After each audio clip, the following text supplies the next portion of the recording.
G'day everybody, what's up? Welcome back to Pint Party. So, back on the Exapunks train again, and today, it's kind of a tricky day, but it is Thursday, brand new start of the week for me, which is great. Honestly, I sound a bit off today because, usually, I just use my phone as my alarm clock to wake up in the morning. And it works fine. It's great. In fact, what I really like about it is that it's better than, the old school plug into the wall alarm. Is that really old school now? Oh my god. Yeah, I suppose it is. I'm guessing it's pretty common to, use your phone as an alarm clock. Anyway, I like it because if the power goes a bit funky, and that tends to happen every now and again. And it always, of course, happens in the middle of the night when you're asleep. That's when, if the power's going to go funky on you, that's when it happens and your clock resets and it, does the flashing 12. And of course, has no idea what your time to wake up is. But the beauty of using a phone is the phone has its own independent power supply. So if the power gets cut, it's no problem. Except for when you forget to plug your phone in. And you forget to put your phone on charge, which is what I did. And so my alarm went off once. It did. It went off once, and I woke up, and I like to hit the snooze button. I'm a person who I just can't get straight out of bed. I just can't. I need that snooze button. I need that extra 5 minutes, and I allocate for it too. I set my alarm 5 minutes earlier so that I know that I can just instinctively hit that snooze button and roll over, and I'm awake. I'm conscious, but I'm oh, I got 5 minutes of snooze time. This is great. But somewhere in that 5 minute period is when my phone went flat. and so I basically just drifted off back to sleep. And then I woke up again and I was like, oh geez, it's been a hot minute since my phone went off. I'm waiting for my alarm. What's going on? And then I look up and I check my time and I go, oh my god, is that the time? And I had to get up and I was in a bit of a rush. I mean, I wasn't in a rush to get here. I was late, though, because, I had to do some stuff. I had to, take care of some laundry and, breakfast and all the rest of it. Oh. But that's all done now.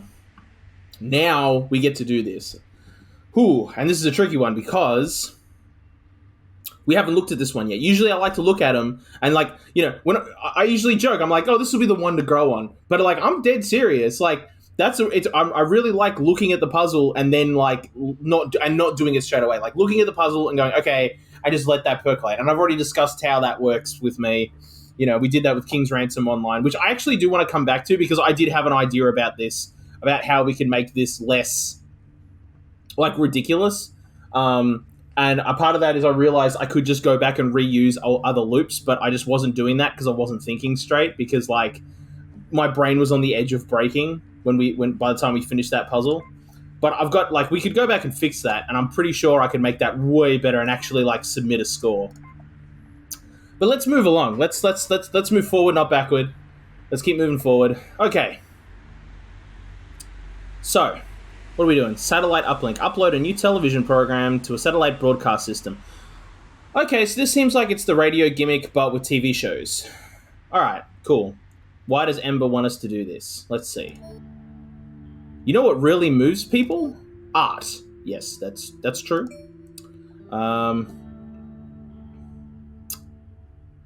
Yeah, I kind of don't like with this. Yeah, that's why art is powerful. Actually, no, I'm for this. If we make a rampant AI who thinks the key to conquering the world is making is by through painting and music, I'm kind of okay with that. That is the lesser of the two evils. Imagine Terminator, but Terminator doesn't and do the naked come back in time and it's give me your pants and your jacket, But in that scene where Terminator's getting clothes, instead of looking for clothes that fit, it's looking for clothes that are stylish. I'd be okay with that. And then Terminator doesn't go to kill Sarah Connor. Terminator goes to teach Sarah Connor how to play the piano. Like, I'd be okay. I would be very okay with that dystopian future if we have to have a dystopian future at all. All right. So that's why art is powerful. I've been working on something creative. Good for you. Hells yeah, dude. An abstract video piece. Nice. It's an expression of some of the ideas I've been developing around shape, form, and color. Nice. You'll see. Let's get it out there. Okay, well, all right, now, see, this is the dystopian bit. It's sort of like, you made something cool, and that's dope, and I'm all for it. And I want to see this thing, and I want to talk to you about it. I think that's hella cool. But you can't go hacking television stations to do it. I feel like that's where we're going wrong. She thinks that hacking is the solution. They think hacking is the solution to everything, and that's a problem. Probably got to fix that at some point in the plot, because that's a bit of a problem. You know, I mean, I get it. It's the 90s. YouTube isn't a thing yet. Actually, why isn't YouTube a thing in this future? In this timeline. Because with like, yeah. Anyway, but far be it from us. Let's do the thing. Let's make it happen. Okay. So, what are we doing? Align the satellite dish with the target satellite by setting the azimuth, elevation, and frequency, then transmit the data from Ember 2's video, file 301, after encrypting it using the TV station's encryption key, in file 199. Okay. The azimuth, elevation, and frequency of the target satellite are available in file 300. Note that you must align the satellite dish before transmitting any data. For more information, see Look to the Stars with Satellite Uplink Systems in the second issue of the zine. There's probably... Actually...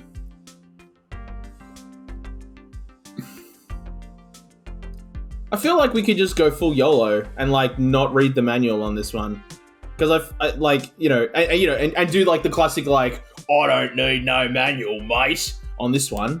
Because it looks pretty straightforward. That being said, though, I've said that before, and it's gone completely pear-shaped. So, I might have to suss the manual. But here's what I'm thinking. This is the way I'm thinking it works, right? We've got frequency, we've got elevation, and we've got azimuth. We know what those are. And I'm guessing motor is the actual, like, you send, like, either you write to that to tell it to engage the motor, but...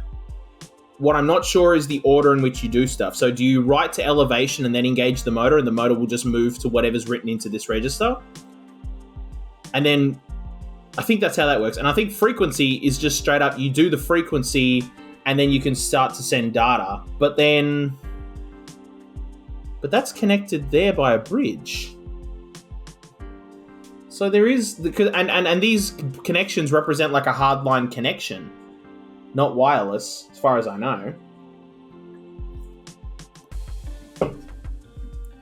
But that could change. This might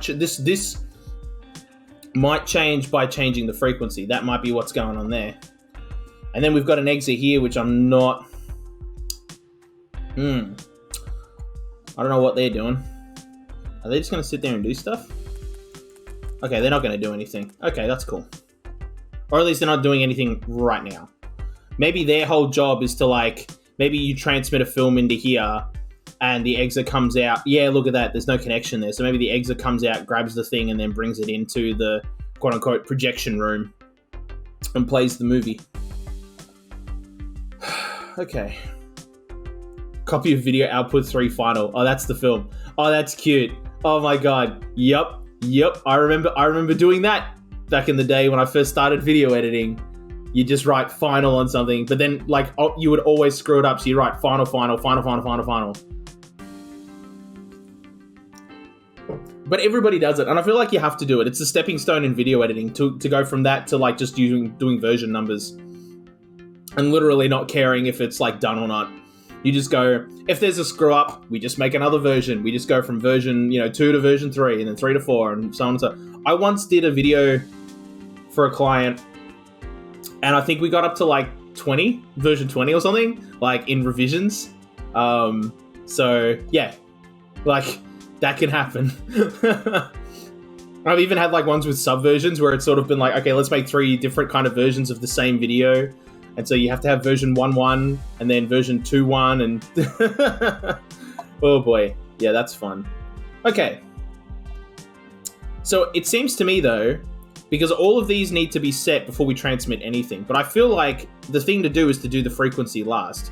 Let's do azimuth and elevation and make those go, and then do the frequency and then transmit the data. That's probably the best way to do it. But what I'm wondering is, hang on, what's the transmit log? Oh, I see. Okay, so we want to set, yeah, look at, okay, right. Yeah, so I was right. Okay, so you write into this register, and then you write probably something into motor to make it run. That's probably where I'll have to check the manual just to see what value it wants to like engage the motor. It's probably as simple as like a 1 or something like that. And then we have to transmit the video. Wait, what are we transmitting? 74. Why is that transmitting a 7433? 30? Ooh. Oh, that's right, because you have to encrypt it first with the encryption key. Oh, right, and that's that. Right, okay, and that's going to change the values of this stuff. Okay. Right, we will absolutely need to read the manual because I have no idea how to do the encryption stuff. But I think I know how to do the satellite stuff because the goal, yeah, I think I know how to do the satellite stuff. Pretty confident about that. So let's write an exa. And I say we do this kind of like King's Ransom Online. Let's write an exa, and their whole job is to just align the satellite, and that's literally all they do. Once they've done that, then they'll just blow themselves up. And I know we could write this whole thing into one exa, but like I like the idea of separating it out just to like follow like good object-oriented programming principles, which is like they're basically separate classes. So you'll have one class /exa that aligns the satellite wherever it needs to be. And then you have another class, and that exa solely deals with encrypting and transmitting the file. That's what I think we need to do. So, I think first things first is we got to write data into these values. So, I reckon for the most part, this can be hard-coded. I don't think it needs to be in a loop. So we need... Okay, so we need to grab 300 because that's got all of our, like, that's the satellite we want to hit. Then we're going to link 800, and then we're going to link 799. Okay, but we can't go back. So that means that we got to remember to wipe file 300 before we blow up the exa. Otherwise, it'll just stay there, and that's bad. Okay. So now that we're in here, what do we do first? Azimuth. Yeah. All right, cool. Let's do that. I actually don't know what azimuth is. Like, I know what an elevation is. Is azimuth like along the sky, like horizontally sort of a thing? Like that's your y-axis? Is that what that is? I don't know. I think elevation, my understanding is that's Z. Or X, if you want to look at it on a two-dimensional plane. But haven't the foggiest what azimuth is. I should actually Google that. I should actually know, because like I've heard it now several times in actually 2 video games. This is the second video game. First video game I ever heard azimuth in was in Call of Duty Modern Warfare 2 in the AC-130 level. Yeah, there you go. That's a pull and a half, I'll tell you. All right. Regardless, we now need the azimuth frequency. So how are we going to do that? Let's see, because we got the file. So we need to seek 1 just to move over to the number. We're going to copy that to copy F to X, and then do we want to go in ourselves, or do we want to just send a send a clone in? Because we could just now go replicate a thing. Boom, it has that data. It just goes in there, does the thing, does the motor thing, and then blows itself up. Like, that sounds like kind of the best thing to do. Yeah. Yeah, I think so. So let's go mark, and we'll call this rep asim. Because that's that whole thing is literally just going to do that and then go and just like blow itself up. So we go copy F to X and then REPL rep azimuth. And then seek 2. Because then we need to go from there to our 1, 2. And then we're going to copy that into our X. Oh, wait a minute. No, wait a minute. We don't want to seek 2. We want to seek 1. Because, actually, yes, we want to seek 1. Because remember, we're going to be here, and then we copy that file, and it automatically moves it to here. So we only need to seek 1. Copy F to X, and then we'll do another REPL step. And we'll call that elevation. So rep 11. I'm not going to use the whole, so I don't want to just type out the whole thing, copy. And also, I just want it to like, so that we know, okay, you know, this replicated exa is going to go here and deal with this. Like, that's why I'm keeping the names like that. Okay, so REPL, and it'll go rep elevation. And then we seek 1 once more. And we don't need a replicated unit for this. We can just do this ourselves with Mama. So that will be copy F to frequency, I guess. Like, we don't need to copy it into our X register. There's just no need. So that'll work. And then halt. Well, we'll need it to do something to say it's good to go. Copy, I don't care. I don't know. Copy 9. There we go. Copy 9 in the M register. Why 9? Because I was trying to think of a TV-related thing, and Channel 9 was the first thing that popped into my head. That's a TV channel here in Australia. So there you go.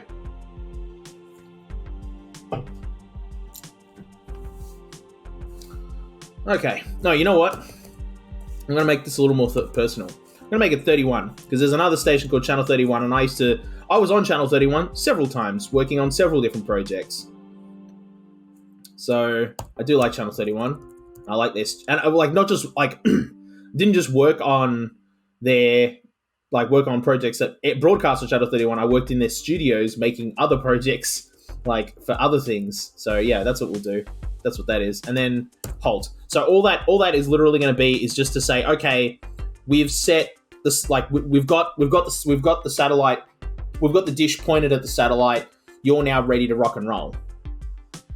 And we don't want to halt. Remember, we want to wipe the file that we're holding and then halting, because otherwise it will never get deleted and we will fail leave no trace. Okay, so rep azimuth. So when it's created, it'll have its azimuth in its X register. So all it needs to do is link 800 and then copy X to azimuth. And then basically we're just going to copy that code to here, but instead of an 800, it's going to link 801, and instead of copying it to azimuth, it's going to copy to elevation.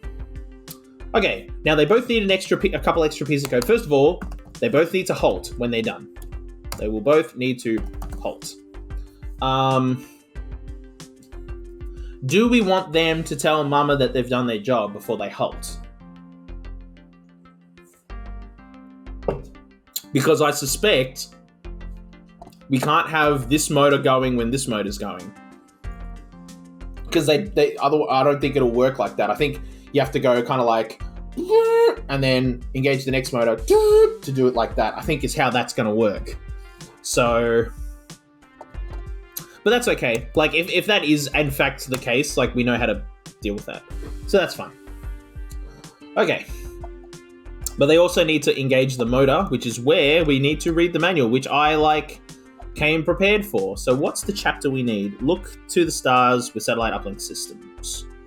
Okay. Alright, so I've got this on the code repetition page, but I'm guessing it's probably below King's Ransom Online section. Modem control, geographic information systems, satellite uplink systems. Okie dokie. So, let's go to 100%. Okay, we've established a connection. We've got our satellite. Yeah, okay, that's how satellite network works. Yeah, you got it. Okay. Encrypting the payload. Oh, right. Okay. But so there's nothing here about... Oh, right. Okay. Sorry. No, this is important. Okay. It's not uncommon in exit control systems to see motors interfaced as a register that lets you read the current position or angle in this case, and a register that controls the motor movement. Right. 1 or -1 to move in either direction. Wait, what? Hold on. The dish position is usually expressed as degrees of azimuth and elevation, and the dish itself is controlled with motors. Yeah. See motors interfaced as a register that lets you read the current position or angle, in this case, and a register that controls the motor movement.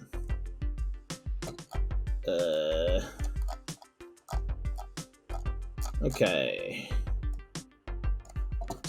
To move it in either direction. So okay, wait a minute then. So do we not copy it into... Because the way I thought it worked was you copy the azimuth in and then the motor would move. But of course, how does the motor's... Yeah. No, there's more maths we need to do here. We need to... I'm guessing we need to do like a greater than, less than, and work out if we're going like left or right. But I don't know which way's left and I don't know which way's right. I mean, yeah, because I don't know if the bigger number is left or the bigger number is right. I don't know which way we're supposed to move. I'm guessing we just try it. Let's just try this and we'll see what happens. So let's just copy 1 to motor. And see what happens. Let's see if this does anything. Okay. So that can just blow itself up. I literally don't care right now. So that's doing its thing. It goes over here. Grabs that. Copies it over. Creates the little exa. And the little exa is going over. Copies X to ASM. Which does nothing. Okie dokie. Right. Okay. Right. So it is. So you can't write a value. That just tells you what the azimuth is. Okay. Okay. So I'm guessing then instead of thinking it in terms of like moving a physical thing left or right, let's think of it as a number greater or lesser than.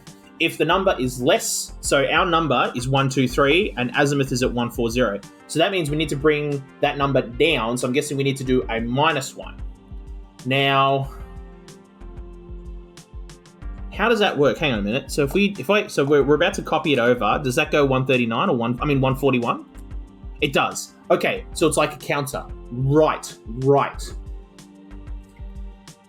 Okay, cool. This is why we test. This is why we do the science. All right. I understand this now. This makes sense. Okay, so instead of copying X to ASM, because that's literally going to do nothing, what we need to do is we need to suss if we're going up or down. So that's going to be if we're going up. So we need to create basically... Wait a minute. We can have them both do the exact same thing too. We can have both elevation and azimuth like use the same block of code because they both need to do exactly the same thing. In fact, does frequency work the same way? It might do. Because it might be like a dial, like a radio dial. And you've got to like turn it one way or the other sort of a thing. I'll betcha, I'll betcha that works that way too. You know what? Let's just run through, because we've got that written into our code. We've got it written here. So let's just go through. All right. Copy F to frequency. So what have we got in there? 388, and we're going to copy over 384. No, okay, so no. Okay, that doesn't work that way. Frequency, you just straight right into. Okie dokie, okay. That's fine. That's totally fine. All right. Well, but both of these replicators can both use an up or down code, can both reuse literally the same code. But they both need to have inside their own code a test for which way they're going. But let's do a mark up and a mark down. Okay. Well, let's call it rep up and rep down because they're going to be they're doing rep steps. Rep up and rep down because the frequency one doesn't need this code. All right, this is going pretty well. I was like really scared that this was going to take a long time. I mean, writing out the code is like the most time-consuming bit, but figuring out the solution, I think, is probably not. I think we're going to have something that works. We're going to align the satellite. We still have to encrypt the data, and we still have to transmit it, and that's like a whole thing that we have to do. But I think we're going to get the satellite pointed in the right spot.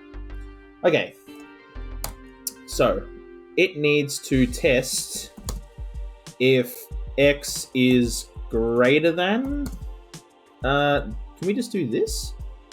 Pretty sure we can, because we can just treat it as a value we can just read from. And if it is greater, so if we're higher than this, we want to go up. So if true, jump to rep up. Otherwise, jump to rep down, because we need to go one way or the other, no matter what. Unless we don't. Well, you know what? No. Here's the thing. We'll leave it in there. We'll leave it like this, because we can then put into here, the first thing we check is if they're equal. And if they're equal, then they halt. We can have that be a thing that they do. Actually, we don't need halt here now anymore. Yeah. So they're not copying anything into there. So we can just do this. We're going to test if x is greater than elevation, and then they can do the same thing. Okay. But if the value is equal, I think... Oh, I need to look at my truth table. Let's look at the truth table. Okay. So, if they are equal, yeah, that's what I want. Does it number? Yeah, test equal. But I just want to know if that... Well, it doesn't matter if it registers true or false. We can have them both. Both of them have to check if it's equal, because once it's equal, we don't want it to do anything else. So we may as well do that as the first test in both. So test if x is equal to... what's this one? Oh!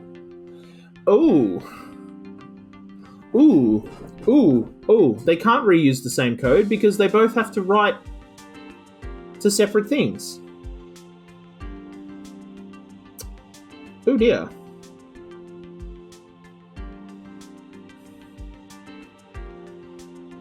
No. Oh.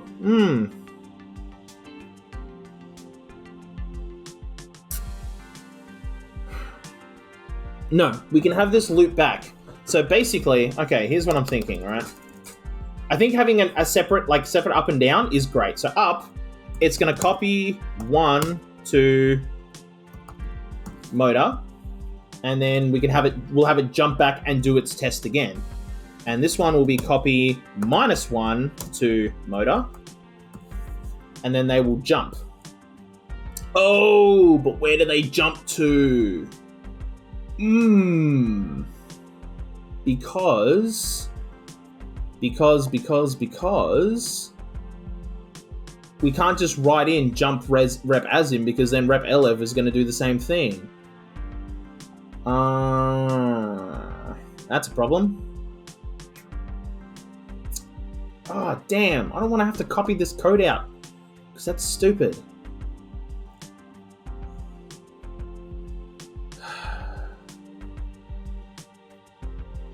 But I guess we have to. It's just... Unless we just had Mama just go and do literally all of it. That's probably the best way to do it. I mean, no, not really. Because we still need an azimuth and an elevation step. Because we need to read from two separate things. So why not just have them happen at the same time if they're just going to be like, it's that tedious anyway.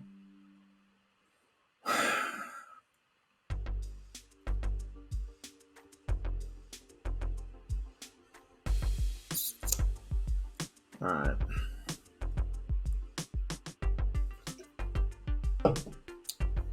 Alright. So our plan's not totally blown out of the water. It just means it's gonna require more code.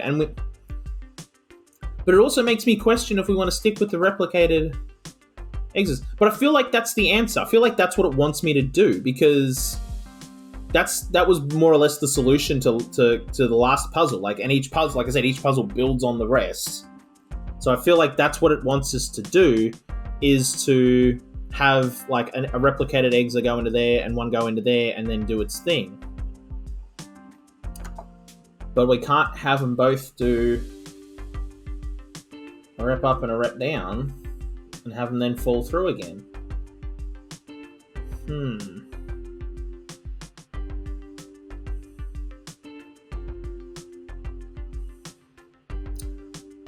Unless what we do is... No, see, I thought we could just copy the value that's in here. I mean, we could. We could just copy the value that's in here. Oh.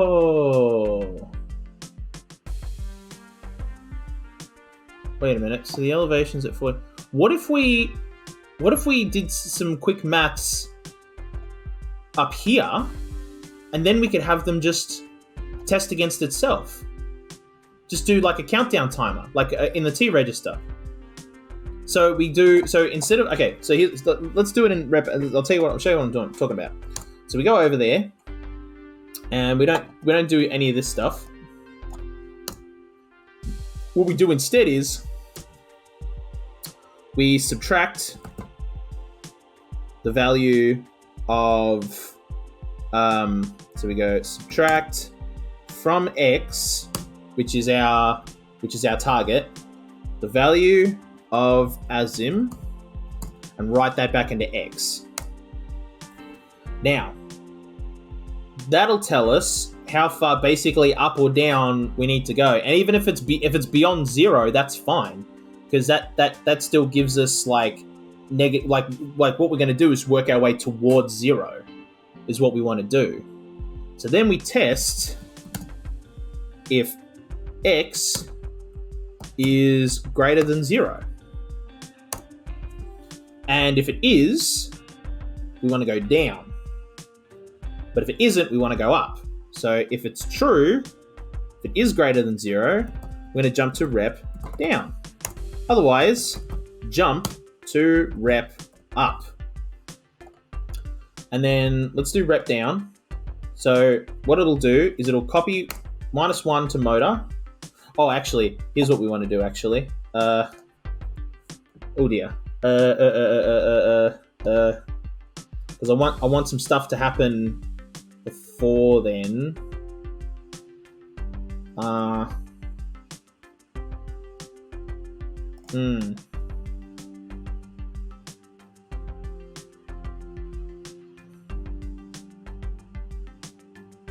No, hang on. No. I think we can make this work. So what we're going to do is we're going to copy X to T, because that's our counter. Then we'll send our... Well, actually, no, wait. We're going to do this in the down step, weren't we, first? Let's do the down step first. So we copy X to T, then we write to our motor to move down. And then, oh, wait a minute, hold on. I got this backwards. If X is greater than, if X is greater than 0, we want to go down, that's right. Don't we? Do we? Hang on. This is where I get the handy dandy calculator. I'm not going to do the calculator swap, I promise. That was literally just a gimmick for that one puzzle.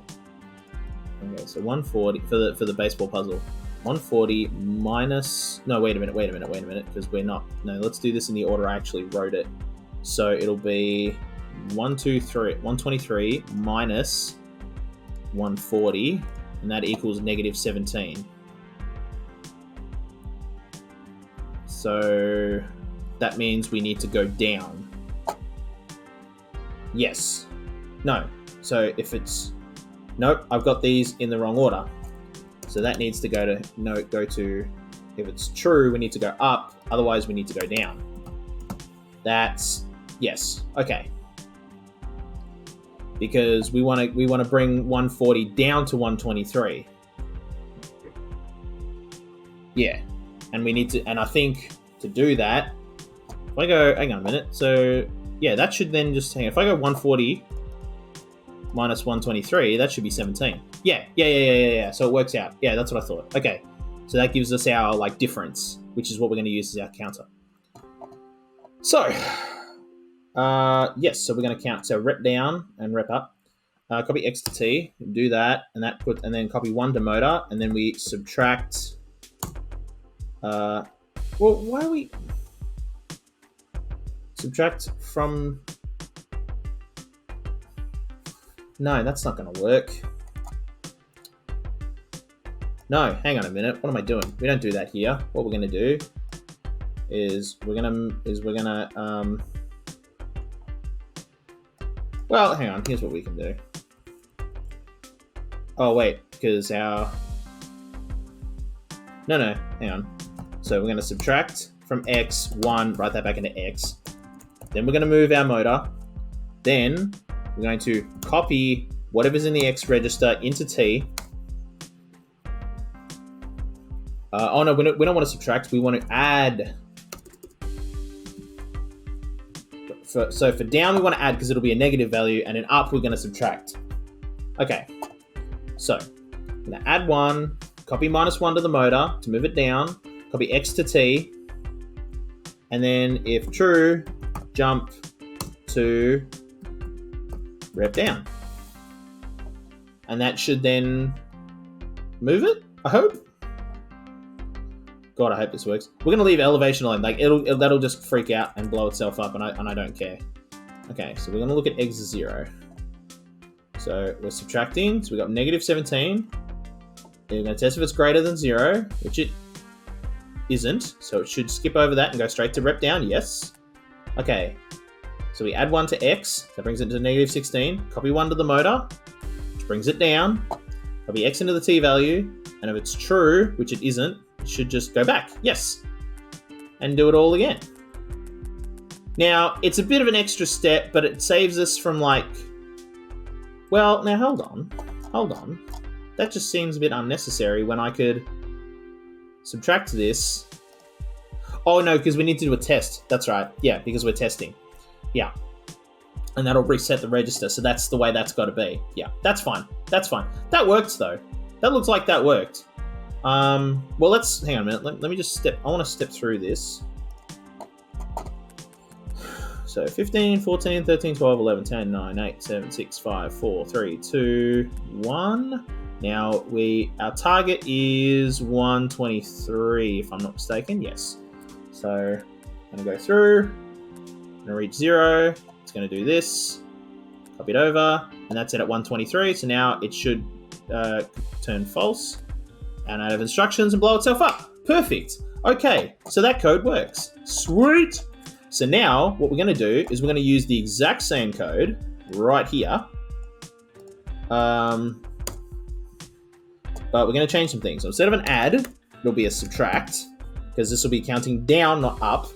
And then instead of copying -1 to motor, we want to copy 1 to motor, because we want to move in a positive direction. Right, and then all of this code needs to change too. So let's do this, copy this, and do this.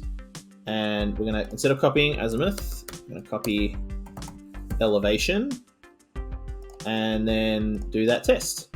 And that should work. Okay, now the question still remains, do we need them to say we're done? Can all of this happen at the same time, or does it all need to happen one at a time? Because if it needs to happen one at a time, we can do that. We can write that into here and fix that. But if it can all happen at the same time, that would be just so much nicer. Or that would save us on the cycles if we could do it all at the same time. No! We need a way for Mama to tell exit of transmit. We still need that. So these do need to transmit. Okay, hang on a minute. That's fine. Okay.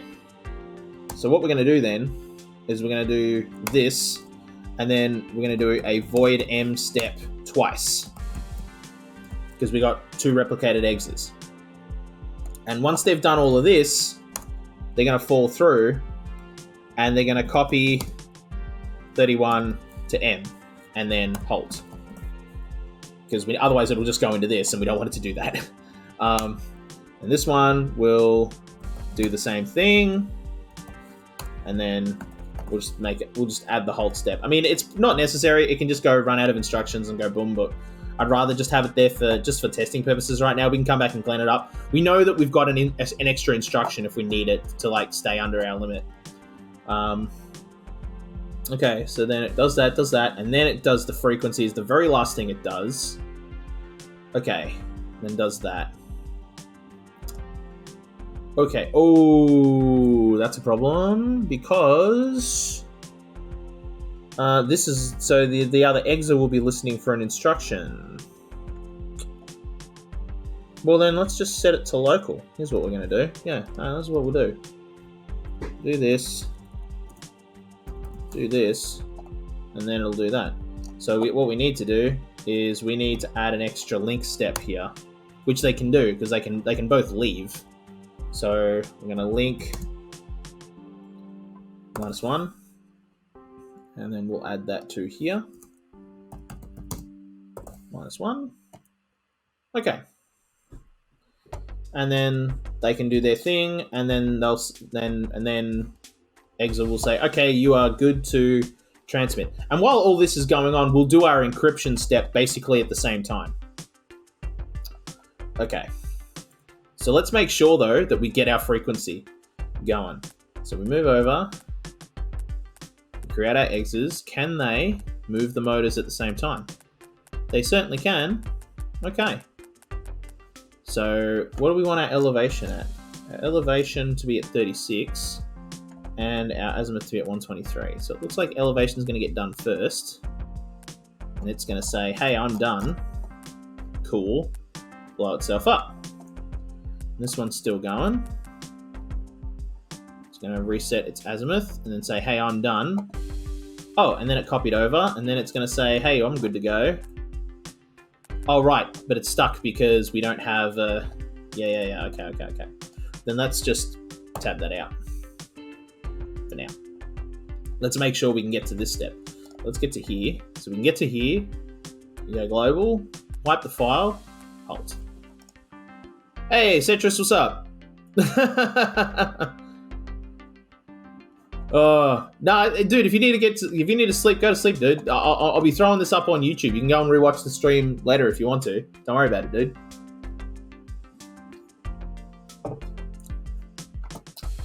Oh, I was saying earlier in the stream, I had the opposite problem. I slept too much. I slept in because my phone died, and so my alarm didn't go off. Or it only went off once, but then I hit the snooze button, and after hitting the snooze button, it must have run out of battery, so it never went off again, and I ended up falling back asleep. So I have the opposite problem. Oof.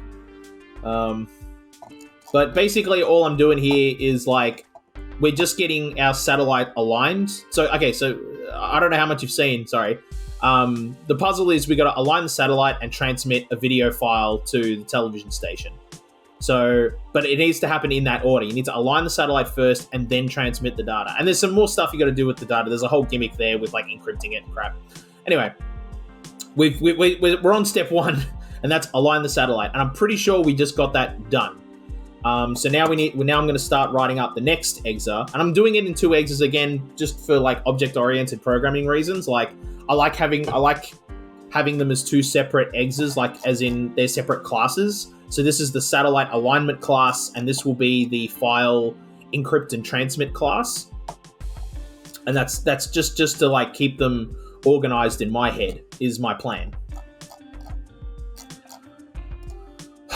So, how do I encrypt the data? That is in the manual. They got a whole article on that. Encrypting the payload. Well, okay, first thing I need to do, I'm pretty confident on, is I need to grab that video file and then bring it into here. That's what I'm going to do. I'm going to encrypt while they're aligning the stuff. That's the plan. And then, okay, so hang on, let me run through my code real quick. Like, the satellite's going to get aligned by some replicated units that are just going to, like, do all this. And then they're going to come back and say, hey, we've done the elevation and the azimuth. And then once they're done, we'll send over the frequency. We'll just do that step last. It's kind of arbitrary, but, like, it's like, you know, may as well. And then it's gonna send over a go code for the other exa to start to come in and transmit. But while all the rest of this is happening, the elevation, the azimuth, and all that gimmick, it's going to do its encryption step. And then once it's encrypted the data and it's ready to transmit, it'll wait until it gets told it can transmit. That's the plan. But I need to write that out. So, first thing that needs to happen is it needs... Oh, no, not a link. It's a grab. Bleh, I'm getting ahead of myself. We need to grab the video file. And then we need to link 800. We need to come into here, and we're just going to, like, hang out here until we're told to go. So... Do I need to grab 199? I need to do stuff with this file based on what's in this file. And I'm wondering, I think a replicated step, probably a replicator, we could just like create a replicated exa to grab file 199 and just tell us what's in it. Like, I guess that's all we need. But let's see what it wants. Okay, so blast away. Almost all systems reject any transmissions that aren't encrypted with a private encryption key. If you do get your hands on a key, though, it's pretty simple to implement. To encrypt a sequence and values, add the first value of the key to the first value of your data, wrapping back to 0 when the sum reaches 10,000. So if the data value was 7407, the key value was 3894, the sum would be 11301, which would be transmitted instead as 1301.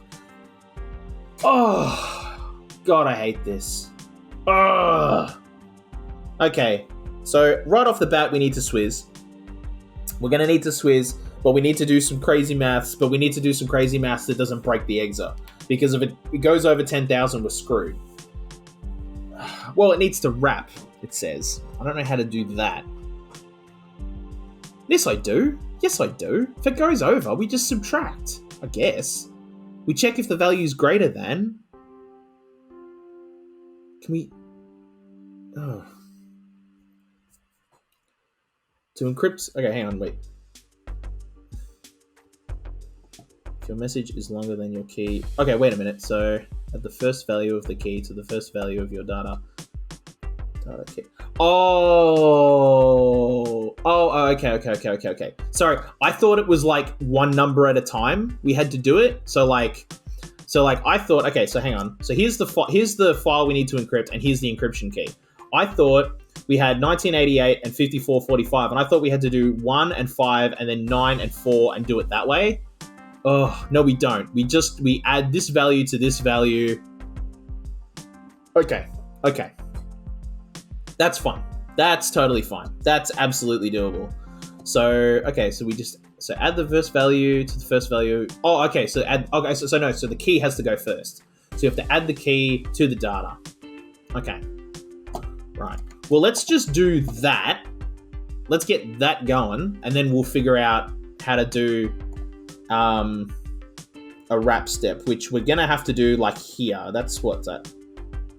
Yeah, like 8817, and its corresponding value in here, I think, and that's 1, 2, 3, 4, 5, 6, 7.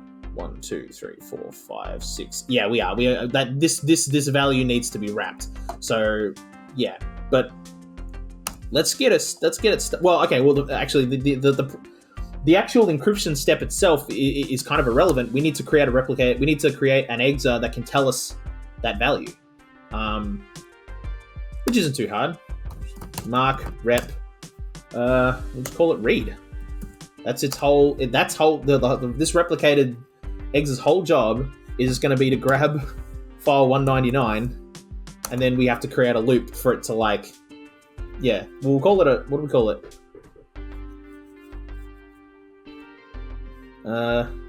Yeah. So then we need to mark a rep loop, and that will copy the value of f to its mred, which we need to set to local.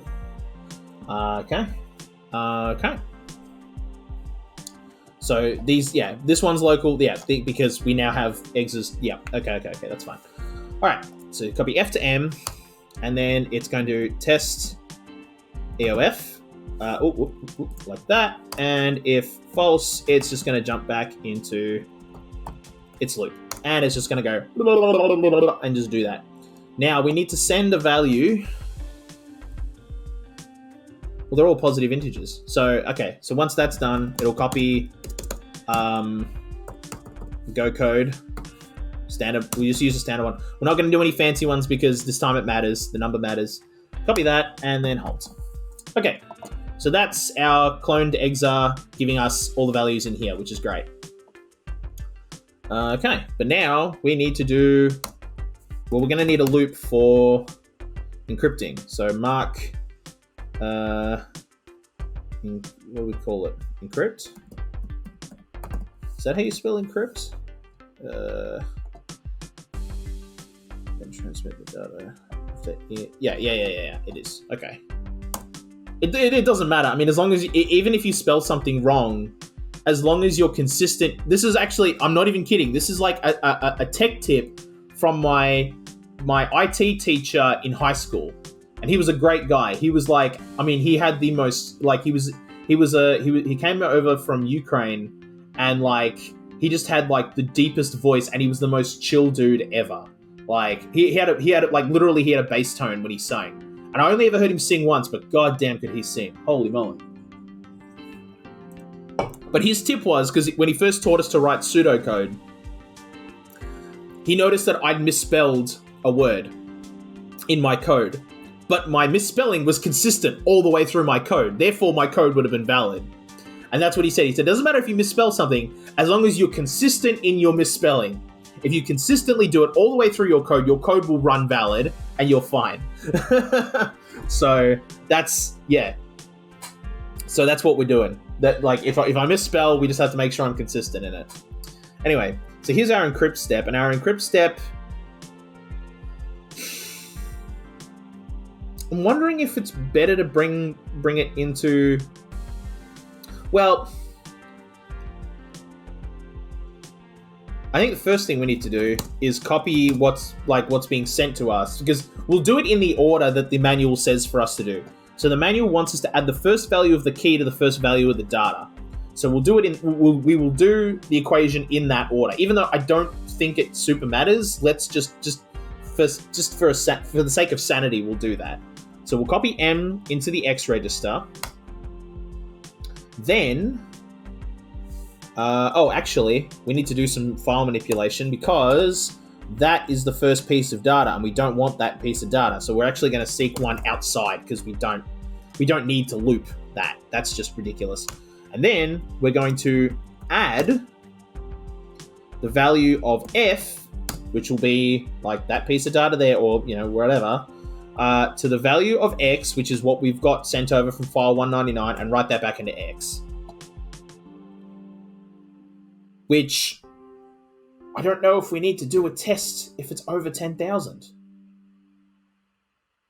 Because that might be a problem. Not really, because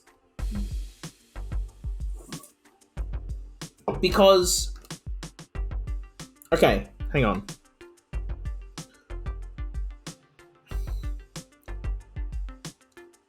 Will it cause an error?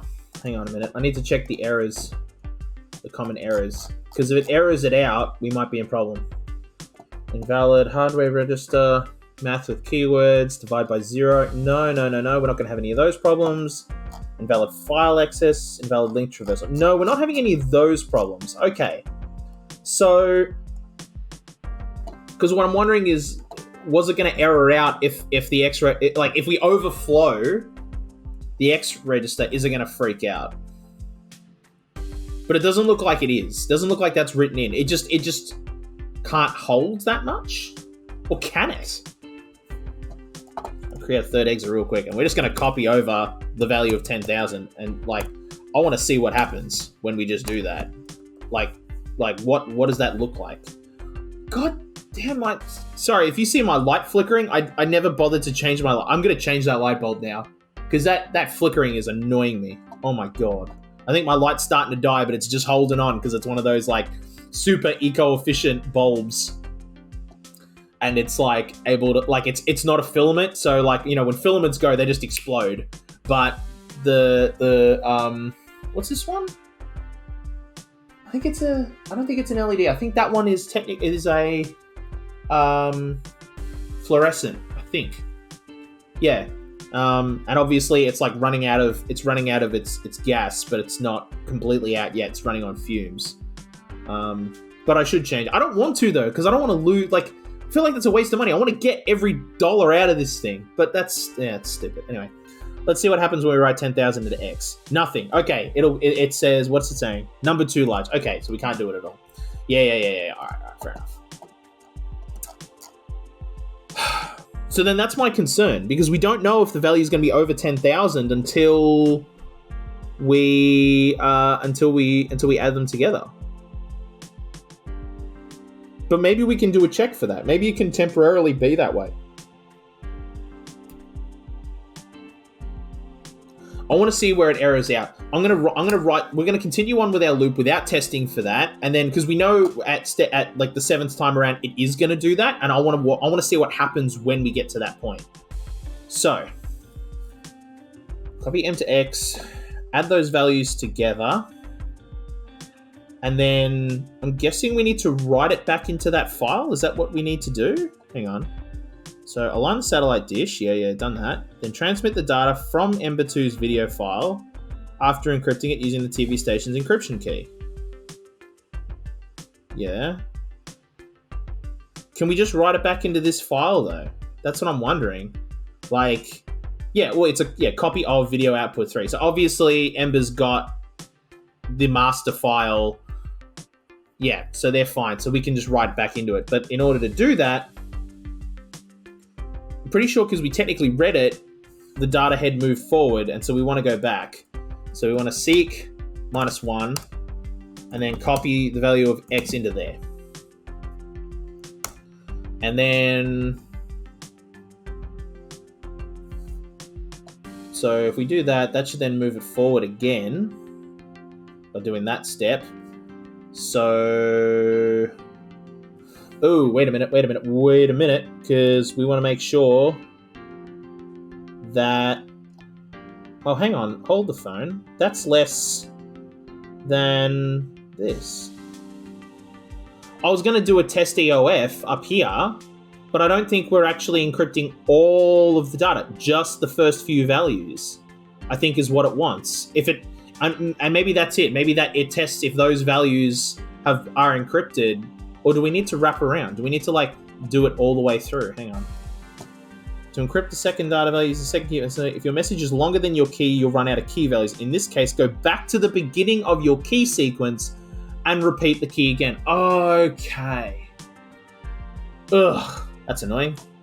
Well, not really. It just means that this. It means that we need to like change how this works. Test EOF. Otherwise, seek all the way back to the beginning of the file and jump back into rep loop, I think is how that's going to work. Yeah. But we need to have a kill code for this, or else this is just going to happen constantly. So, but where do we put our kill code? We have to put it in here, don't we? So we copy X to F, and then, we still need to do a test. We need to do the test EOF in here, because it doesn't matter if we reach the end of this file, because this just needs to run through itself constantly. We need to check if we're at the end of here to tell it to stop. So test EOF, and if we're not at the end of it, we'll just jump back into encrypt and just keep going. That's fine, because this can all just happen pretty consistently. Otherwise, if we are at the end of the file, we don't need any more of key values, so we copy our kill code over M, and then do stuff. But let's get this going.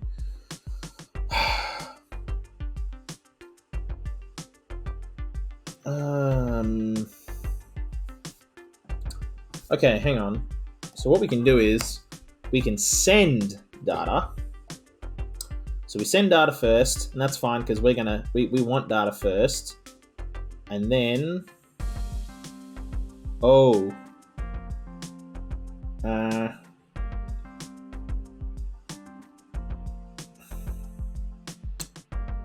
actually, you know what we need to do? First thing we need to do is send a go. So copy. We'll just send this bit is kind of irrelevant, so we'll use 31. Copy 31 into M, and the very first thing it's going to do is void M. So that'll say give us our piece of data, go, and it'll send a piece of data, and then it'll go okay.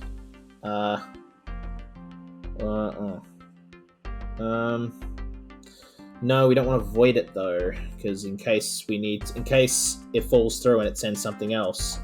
So what we need to do is copy M to X and test if X is equal to our kill code, and if true, it'll jump to an end, and that'll be what this is. So we do need a halt step, which would be that. Well, no, we don't. Now we can just have that, and that works. It'll run out of instructions and go.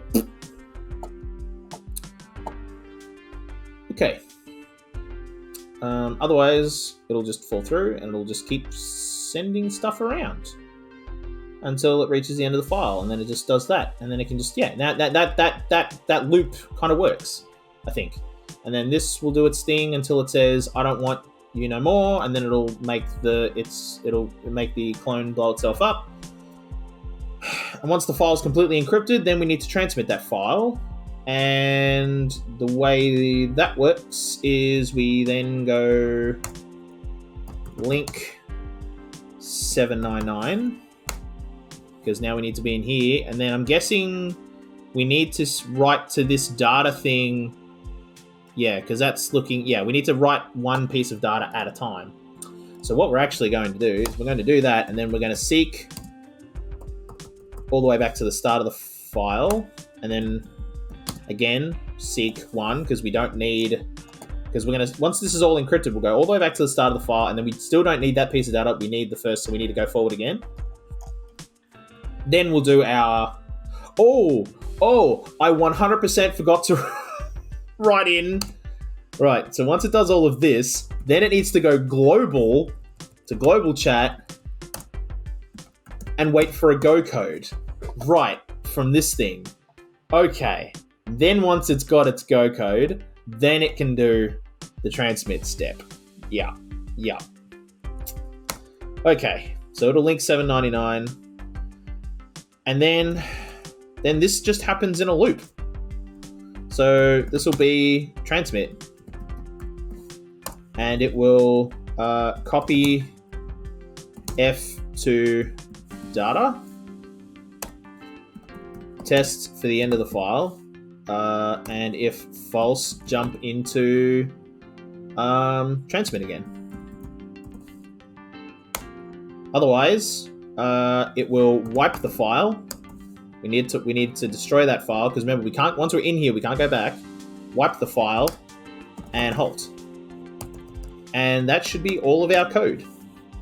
Well, not really. We know the code we know for a fact the code's going to break, because we're going to have a value greater than 10,000, and that's a problem. And we're going to figure that out. But we've knocked out we've now got, a complete shape. We just need to go back and chisel out the details. So let's make sure that it all kind of works. So Exa goes over and does its thing, and that's fine. I don't really care. I need to make sure that our Exba is working. So, did it not do a rep step? No, I don't think I ever wrote in the replication step. Did I not? Seek 1. No, I didn't. No, I never did. Okay, let's... I knew the code was going to break. I didn't think it was going to break right there. Okay. Alright, and we need to send it to rep read. That's the first thing we need to do, because it needs to, like, grab the file, and then do its thing. Okay. Now we're good. Okay. So now we go over. Alright, so now we got our replicated step, who's now, saying, okay, wait, so there's Exba, so it's now sending over a 31, and it is waiting for a 31. Okay, and it says, is it 9999? No, it is not. Oh, what the heck happened? Hang on, what did it do? Oh, no, now it's sending data back. Okay, and Exba got that data. It's now adding to its data, okay. And then going, okay, we're going back. Yep, that's what I thought would happen. Then we're going to rewrite that value, test the end of the file, and go back. And then send over and say, give me the next piece of data. And it goes, no worries, mate. Here's the next piece of data. Okay, so this is now kind of working, but I know it's going to break. Ooh. Wait, did it break? No, it didn't break yet. Oh, yes, it did. Oh, wow, it already broke. Oh, right there. So it's writing out... Okay, so that's how it breaks. It just writes 9999. Okay. So...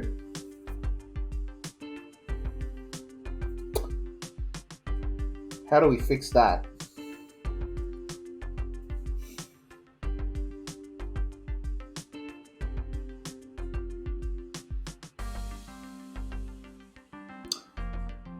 What if we start the X register at a negative value? So technically speaking,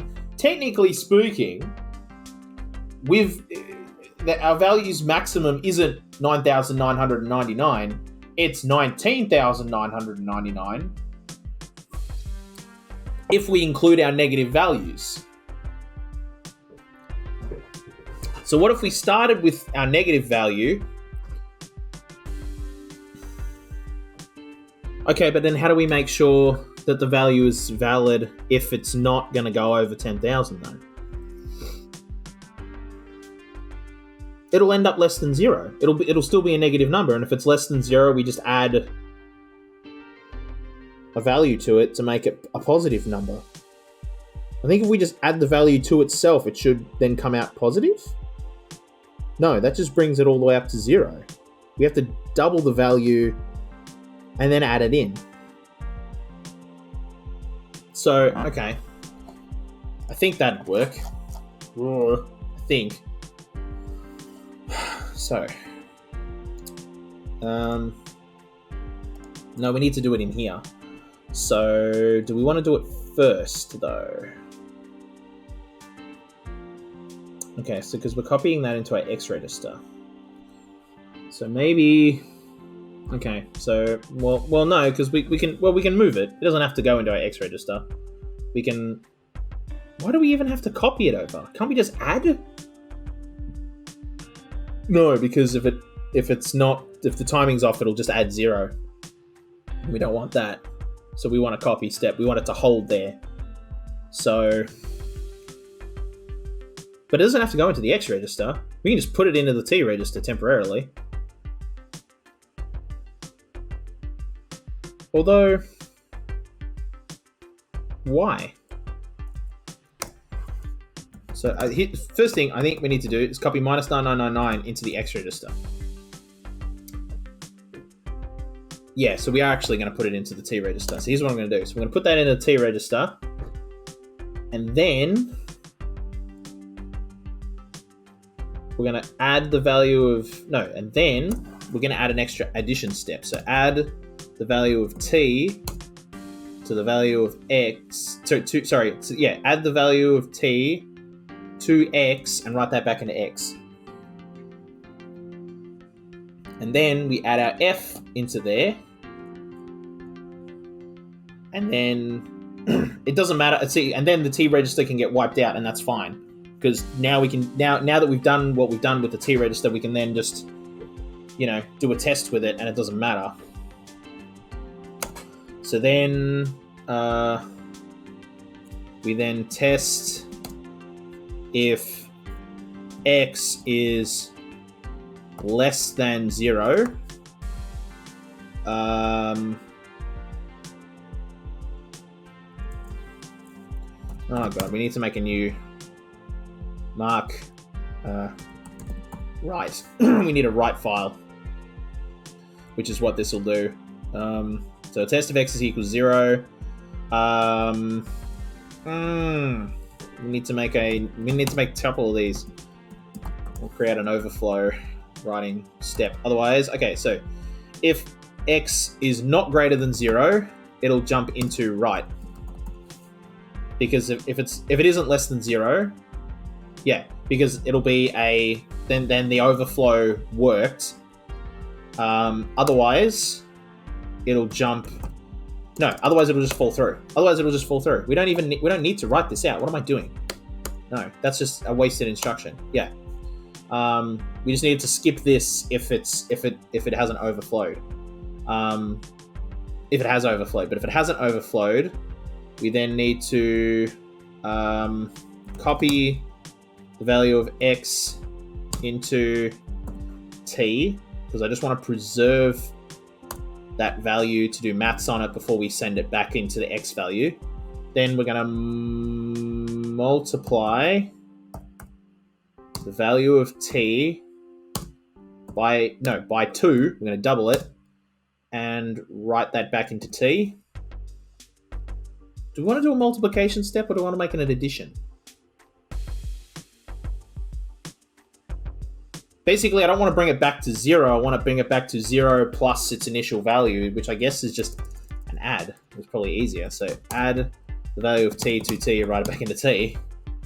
Yeah, so it just adds a value to itself. Or is that going to go down, though, if it's still a negative value? Hang on. Let's do it. So minus 10. No, don't negate it. I want a negative value. Oh, for God's sake. Okay, negative 10 plus negative 10 equals negative 20. Okay, but hold on then. Okay, let's do this. So negative 10 multiplied by 2 is still negative 20. Oh my god. Wait a minute. What if I go negative 10 subtract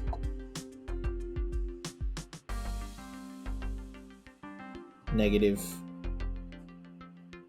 20? How the hell do I push myself back into positive values? Wait a minute.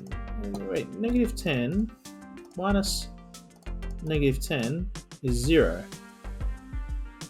That's what I thought. So wait a minute. Did I not just do that? Wait, negative 10 minus negative 20 is 10. Okay. No. No, I'm misclicked. Okay. So I don't need to add.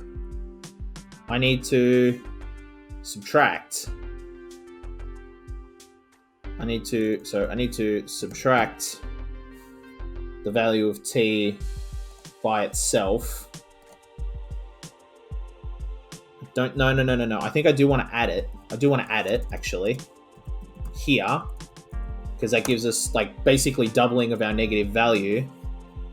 Yeah, because then we need to subtract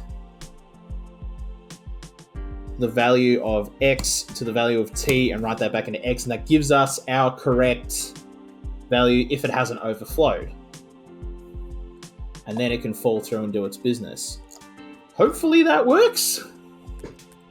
This is kind of complicated, but they prepared us for this with the baseball step. So, yeah, okay, wait, where's it? Oh god, go back to here. Okay, so we send over saying, hey, give us our next number, but before we do that, we're going to send that over. Then we copy Oh, what? Oh, copy M to T. All right, so now, all right, yeah, no, there we go. You just had to wait. Okay, so we did that. So we add the value of T, wait, to X. Yeah, write that into X. Yep, that's true. Add the value of F. So we've got a big negative value. Test of X is less than 0, which is true. So it skips through. Copies X to T. Cool. Adds, doubles itself. Then subtracts that value and gives us a positive value. Yes! Right. Sick. And then we can write that in. And that is the correct value that we're then going to transmit. No, we're not. Wait, what? Oh, crap. That isn't the value we need to send. Apparently the first value is 7,433. Oh dear. Okay. So we need to do more maths. That just gets us above 0. Oh dear. Hold on. I'm just gonna start this again. So we're gonna go into here. Do that. So we get 5,445, which if we add to, wait, I'm just gonna make sure that I'm gonna do a quick sanity check. So 5,445 plus 1988 is 7,433. Okay. So maybe we need to actually subtract it all. Hang on a minute. So we do that. We add the value of F to X. Yeah. Okay, that's a problem.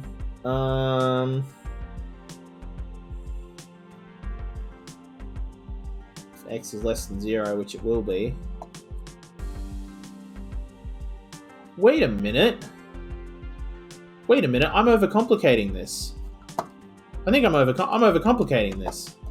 Because, hold on. So if we do all of this, we check if it's less than 0. We still want to do that. And then all we're going to do is subtract. So we don't have to do any of this stuff. Oh, well. No. So what we're going to do... No, here's what we'll do. So we've got... so it's in X right now. So what if we added... Wait. So, well, we still want it to be a positive value, actually.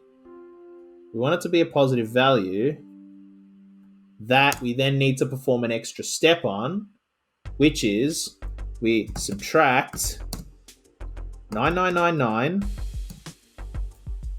No. Sorry, we subtract the value of X from 9,999 and write that back into X. So if it has overflowed, it'll then it basically if it hasn't overflowed, that should work, I think. So that, hang on, let's see if that. Oh no, we want this one. Give me Exba, damn it. I want to go to. I just really want to go to here. Okay, so okay, and then we do that. We test. We jump through. Be X to T, double T, subtract that, gives us our positive. We subtract from that. Oh, we did that in the wrong order, but got basically the right answer. Okay, but we got the negative version of that answer, which is no good. That's fine. So I don't think then I think I've got this order messed up. So it's probably subtract 9999 from X, write that back into X. I think is really what I wanted. So let's go back to here. Do that. Yes! That is correct. That is now correct. Okay, cool. All right, and that fixes that. And that should hopefully deal with our overflow. So let's go back through, and I think the third one is the one where it had problems. So okay, so 8,150 1, 2, 3, 4. 1, 2. Yes, and that is the correct value. That is the correct value that we want to write into there.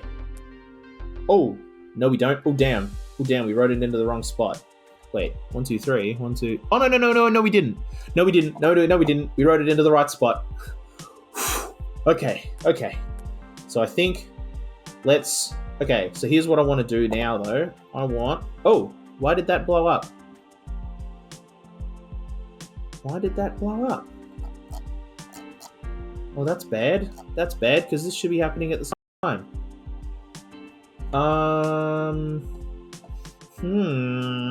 That's a problem. Why did that blow up? Well, okay, we'll figure that out later. Let's make sure that our initial loop works. So I want to get to here.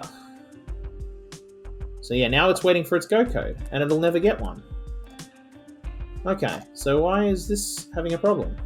Oh, because we never told it to send. Okay, yeah, because we commented that out for testing. Yeah, that's why it went. Okay, whatever. Okay, now let's test it. So now, what do I want to get to? I want to get to here. Okay, so we're sending over. Okay, so it's waiting for. Yep, and it gets its kill, and it dies. That's great. Then it goes to global, and it now waits for the go code, which it got. And it goes, sweet! Okay, and then Exa will just blow itself up. And now we start the transmit, which we should be transmitting constantly. Oh, but we sent the wrong... What? What's going on there? Why didn't we send that value? What the hell's going on? Why is it saying we didn't send that value? Hold on, what's going on here? Let's go to here. Okay, so we're copying that over. Yep. Just the end of the file, which we're not at. Send over that. Oh, but that number is wrong. Oh, that's not the number we're looking for, maybe. Oh, we're looking for 3378. So that number is... Oh. So our maths got messed up, is the problem. Okay. There. Okay, well, let's go through, because our first value worked. Okay.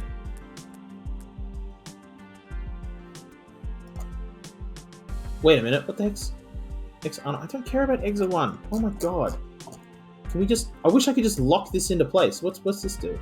Oh my god, yes we can. Yeah, we can just do this. Oh, that's so much better. Oh my god, I didn't know that was even a thing.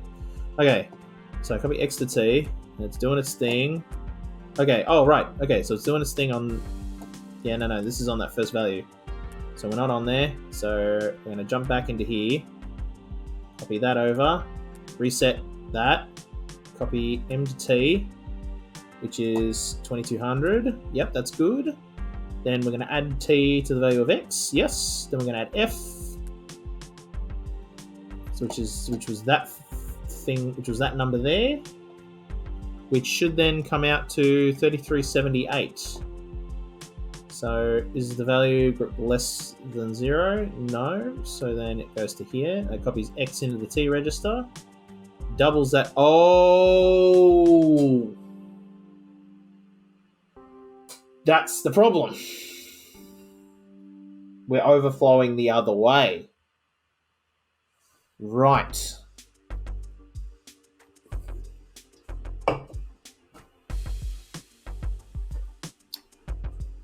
So maybe we don't want this step to happen every time. Maybe we only want this step to happen if we think there's gonna if it overflows. But what I'm concerned about is, like, what if the maths works out that the answer is precisely 9,999? Maybe it won't be. Maybe that's treated as a reserved number, so the maths can never work out to be that. But how does... But that doesn't make any sense either, because when you're like because the footage that you get, this video file here, the station doesn't know what the data is. It's supposed to just accept valid, maybe in a valid video format, which maybe in a video format it understands that too.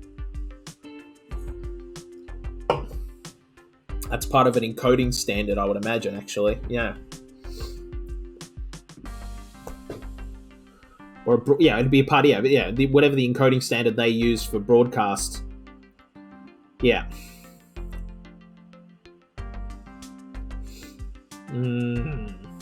Okay, so we're experiencing the overflow. Wait, hang on. So what does that do then? It gives us. Wait, that gives us 3378. Oh.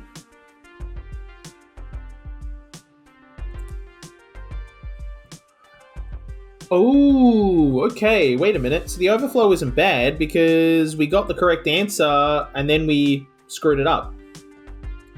So actually, what we need to do is check if it's positive here, I think is what we need to do. So at this step, we need to do a test, which is fine because, again, we don't need the T register at this point either, because everything we're going to do after this is in the X register. So we're going to test, again, if X is greater than 0. And if it is... Oh, wait a minute. No, but that's a problem, because if we have an overflowed value, it'll still be greater than 0. That's annoying. No, that's not going to work. Because it works for that one case, but it doesn't work for everything else.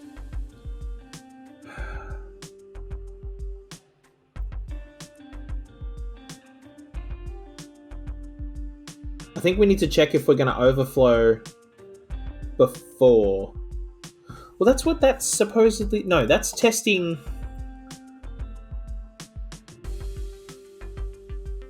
Maybe instead of testing if it's less than 0, maybe we should check if it's greater than 0.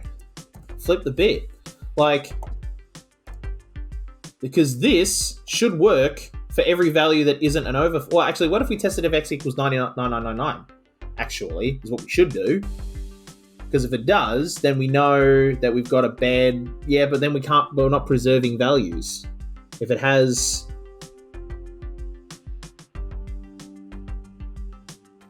No. Because if it overflows, because we're still having it 9999. So if it overflows, check if it's greater than 0. And if it is, if it isn't greater than 0,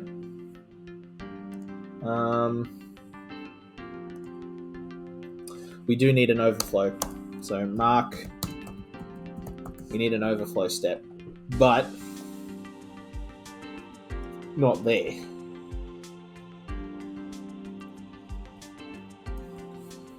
If false, jump to right. Well, actually, no, we do. I want to mark it here, though. So if it is greater than 0... Well, no, if it isn't, it'll jump to right. And we just need to add this to our right step, I guess.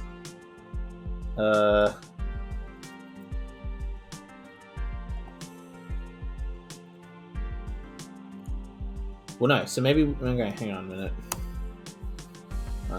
We got a little bit of wiggle room still. We've got a little bit of wiggle room. See, we're at 91 out of 100. We've got a little bit of wiggle room. So we can still write some extra lines here. But this is kind of starting to break my brain a little bit. Okay. So we're gonna, if we are greater than 0, which means it is overflowed, if true, jump into overflow. Otherwise, let's do this code like we did normally. Okay.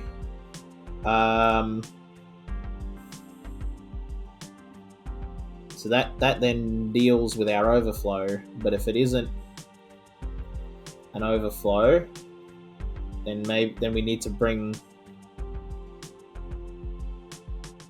because we're still at negative 9999. Hang on a minute. I just want to run through this code. So we do this, Then we copy m to t. Yep, so that's our initial value. And then we add that to the value of x. We add f to the value of x. Oh, which we can't read because it's all the way down there. And then test if x is greater than 0, which it isn't. So then just copies x to t, doubles the value, subtracts it from there, subtracts 9999 from it,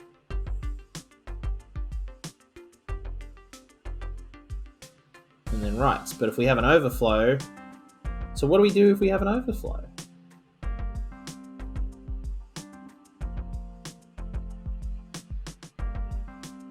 So hang on a minute. I think I've overcomplicated this. Is the problem? So maybe instead of starting at negative 9999, what we'll do is we'll do our values as normal. If x is equal to 9999, we'll jump into overflow and we'll have to like deal with that. But the problem is that we've lost. Hang on. So we copied that into the t register. We added value of t. No, we're not. Okay, so we're not doing that anymore. So wait a minute. So instead of copying it into the t register, copy m to. No, copy m to t. Actually, add the value of t. No, here's what we're gonna do. We're gonna copy t to x. Add those together. Oh, copy. Okay, there we go. And then we're going to test if it equals 9999. Oh, that's a problem. That's a problem because that'll wipe out our t register, and that's really bad. We don't want it to do that.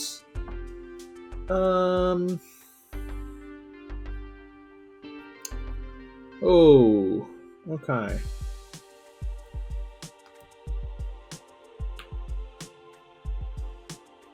We don't want to wipe out our t register.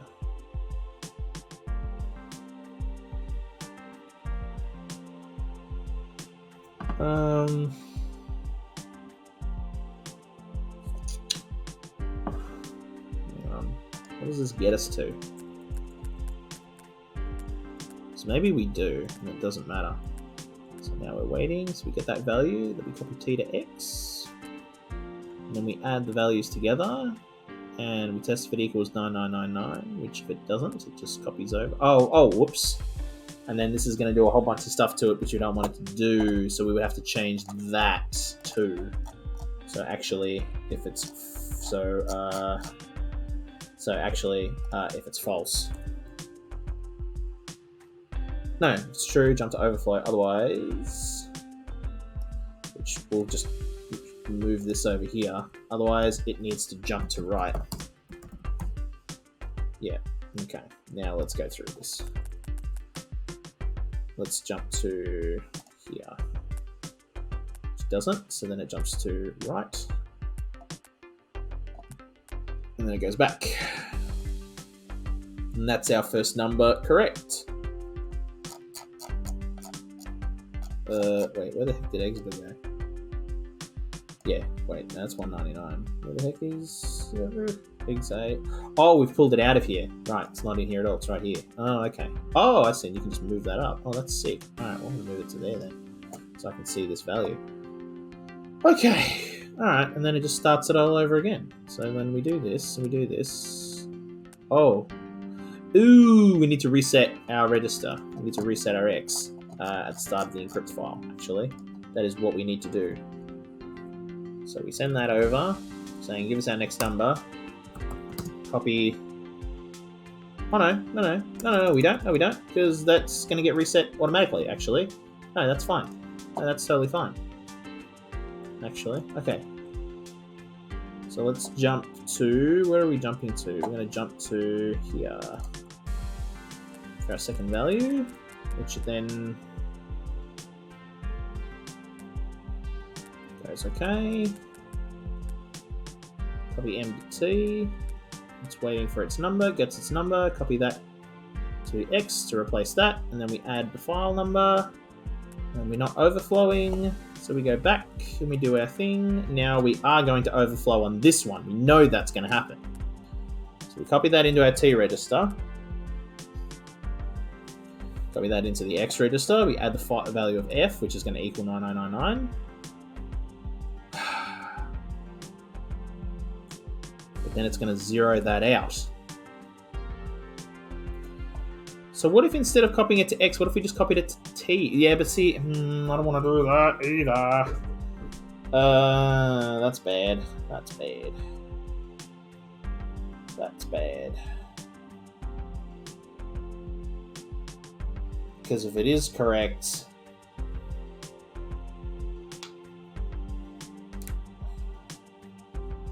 See, I thought about just, like, instead of doing everything in X, we just did everything in T. Which, if it overflows, is fine, because then we've still got our initial value preserved. But it's a problem if it's not overflowed, because then it'll just wipe out our correct value, which is real bad.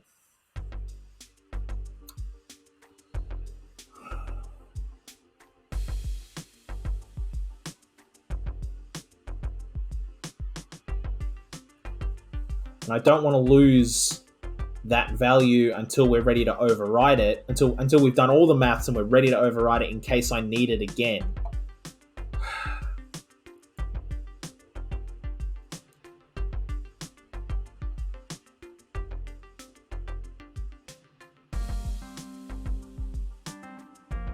Unless...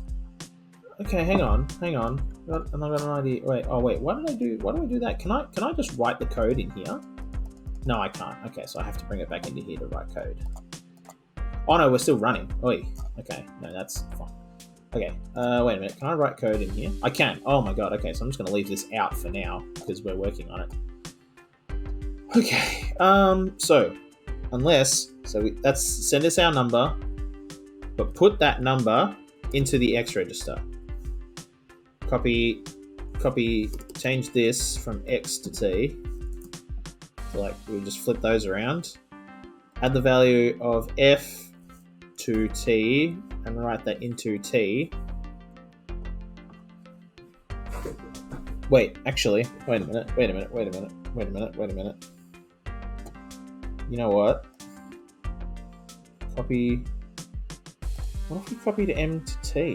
No, copy M to X. No, I still want that. And then I still want that in there. And then we're going to add that value there. I'm going to test if it overflows. If it does, we'll do this. Otherwise,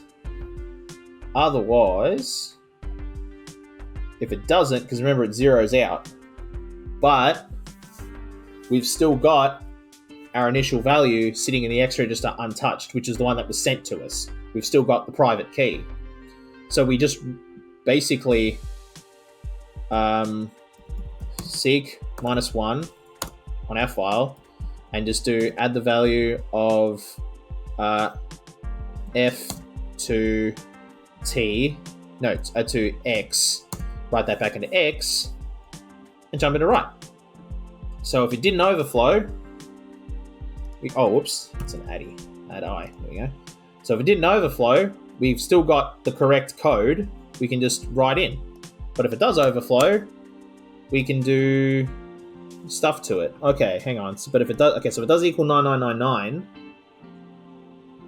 we're going to jump into here, which jumps into here. So that'll then, hang on a minute. That code is now invalid because we're not doing that anymore. So we need to go minus 9999. Oh, whoops. No. Sorry. We need to copy negative 9999 to the T register because we don't want to wipe out our X register just yet. And then we want to add the value of, because then it just wraps around. So then we add the value of X to T, write that into T, and we're going to seek -1 to get our initial that value back. Yes. No. You know what? We're going to do all of that in a preparation step right here. So seek -1, and then we're going to add the value of X to T, Then we're going to add the value of f to t. And then copy all of that into the X register and fall through. Cool. So that's our overflow handler right there. Otherwise, it should... So, what are we at? 94 over 100. We're still under memory. We should still work. Okay, so let's run through this. This should work. So that's sending... Okay, give me the number. Okay, yeah, give me the next number. Waiting for the next number. Yep, got the next number. Copies that into its T register. Then adds the value of F to it. Doesn't equal 9999. So then we just basically kind of redo that value, but it's no big deal. And then we jump into write, where we then go back, copy it into there, which is now the correct number. Yes. And then test the EOF and go back and do it all again. So now that should then just do it again. Yep. And then, so now we're up to our third number, which we know overflows. No, it doesn't. No, it doesn't. That's right. No, the third value doesn't overflow. The fourth value does. That's right, because we had an underflow before. Now we don't. Now it's going to overflow. Yep, there it goes. And it overflowed. Oh, no! Oh! But it wipes out the T register, and therefore the T... Oh! Actually, wait a minute.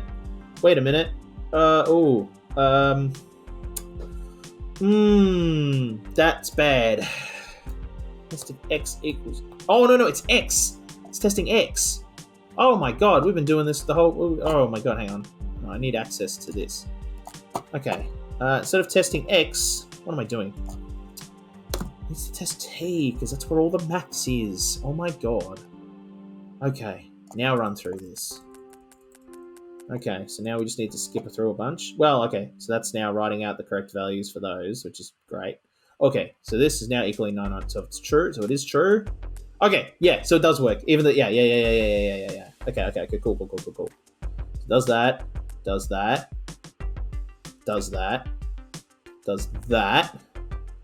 Yes. 1027. Oh, hold the phone. Ooh, wait, hold on. So it's one value over. What?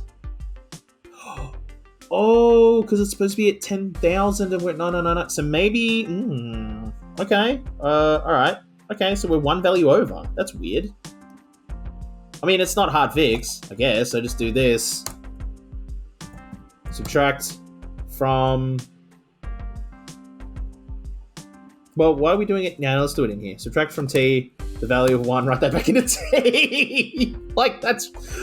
I feel like that's kind of an arbitrary... But yeah, okay. All right, fine. That's... Yeah, so we just... Yeah, okay, cool. Yeah, let's just do that. Okay, so now we need to move along. I'm going to bring this up a bit more so I can see what we're doing, because we've now added an extra step. Okay, and then it's a bit hard to see. Okay, so now we're up to our overflow. So it overflowed. Then it does this. Then it does this. Copies all of that over. 1027, which makes it 1026, which is the correct answer. And then writes it in. Did it write it in? It did. It did write it in. It's just hard to see. Okay. I don't know why I keep moving it when realistically I should just leave it here. Okay. So that works. Alrighty. I don't know why that's there. That should be like that. Alright. Oh, wait. You know what? No. Make it like that. That works. Yeah. That's more readable. Okay. Cool. Well, yeah. Well, we can have a halt or not. Or whatever. Okay. I think we're now ready for... Well, actually, no. Let's make sure that our transmit works now. Okay. So it's sent over. That blew itself up. Now it's sending over. Sent over that. And then it's sent over the next value. And it's sending over all the values. Okay. And then just want to make sure. So that was F2 data. Actually, I'm going to bring this into here now because now I can want to see what's going on. Test the end of the file, which is now true. So it then wiped our file. Halted. Yes! Okay. So those happened at kind of the same time, which saved us a bunch of cycles. And then it's going, okay, whenever you're ready. Okay, so that worked.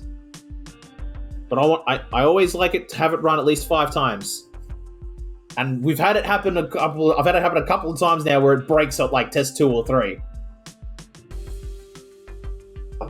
Because I was stupid and I like hard coded a value or something. Yep, look at that. Test 3, it broke. Okay, why did it break? Let's pause this. Why did you break? You're waiting for this to transmit something. And you're waiting for this to transmit something. Copy X to T. Okay.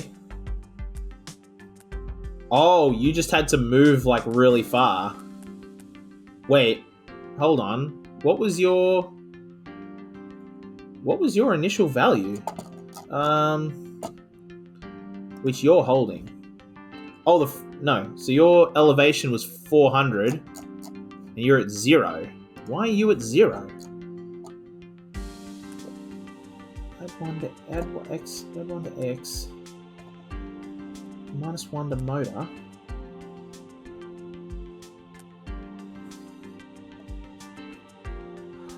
Oh.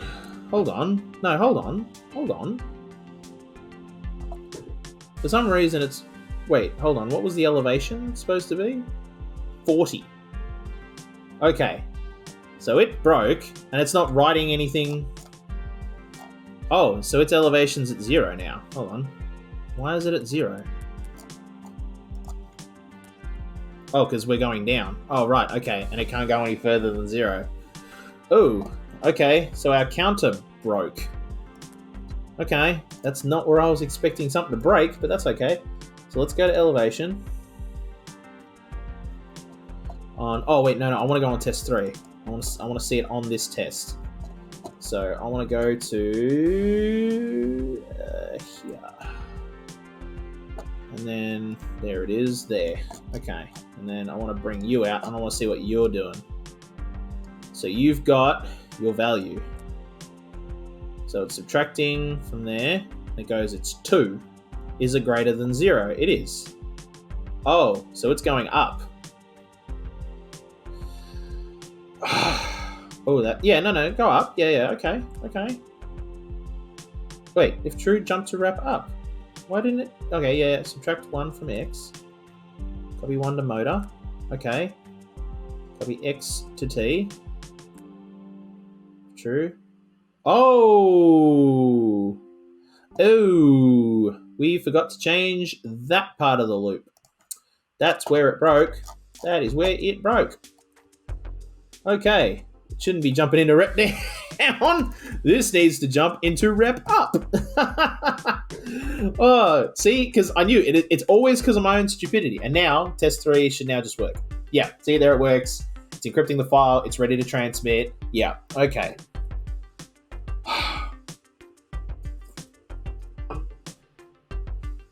All right.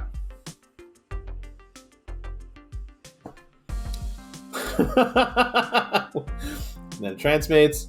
Wait, hold on. Yeah, okay. So we did 2.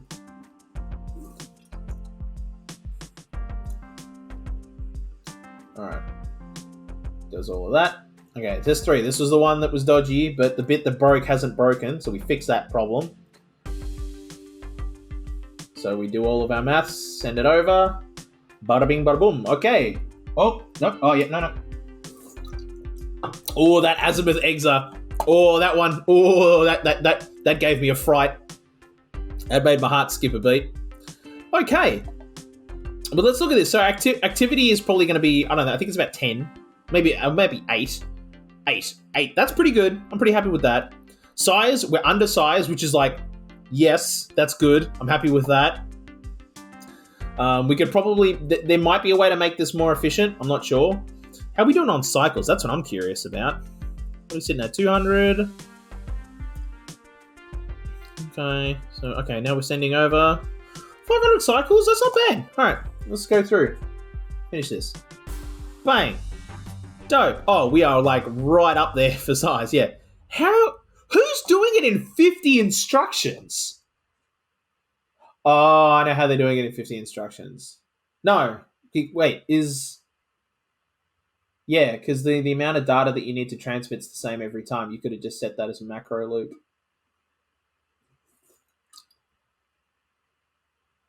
Instead of testing for the end of the file? Would that be better? Our activity is is pretty bogged down. I'm pretty happy with that. Cycles, we might be able to do that.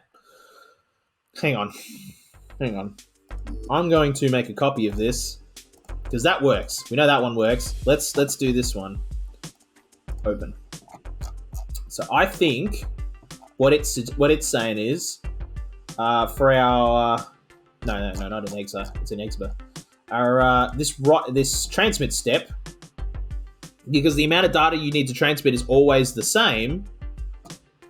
The amount of data we need to transmit is always the same. You just put that as a macro loop. Instead of doing a test DOF, you just do this. So we get rid of this, because you don't need this.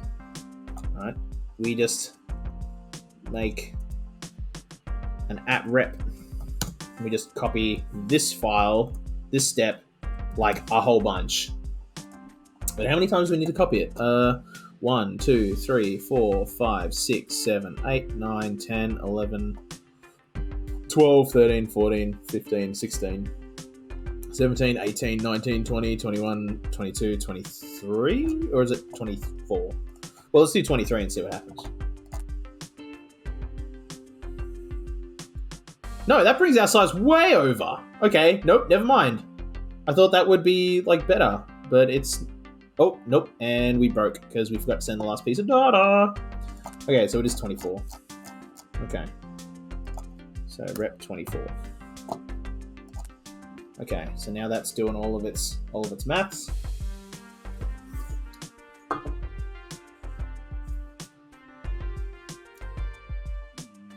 So that worked, but see, now our size is 116. So we're not going to put up a score. Yeah. Okay, that's what I thought. Okay, yeah, no, so that's a bad solution. Well, actually, I'm going to rename it. Can I rename it? Oh, I have to rename it up here. Okay. We'll call this one... Oh, I have to do this. Bad solution.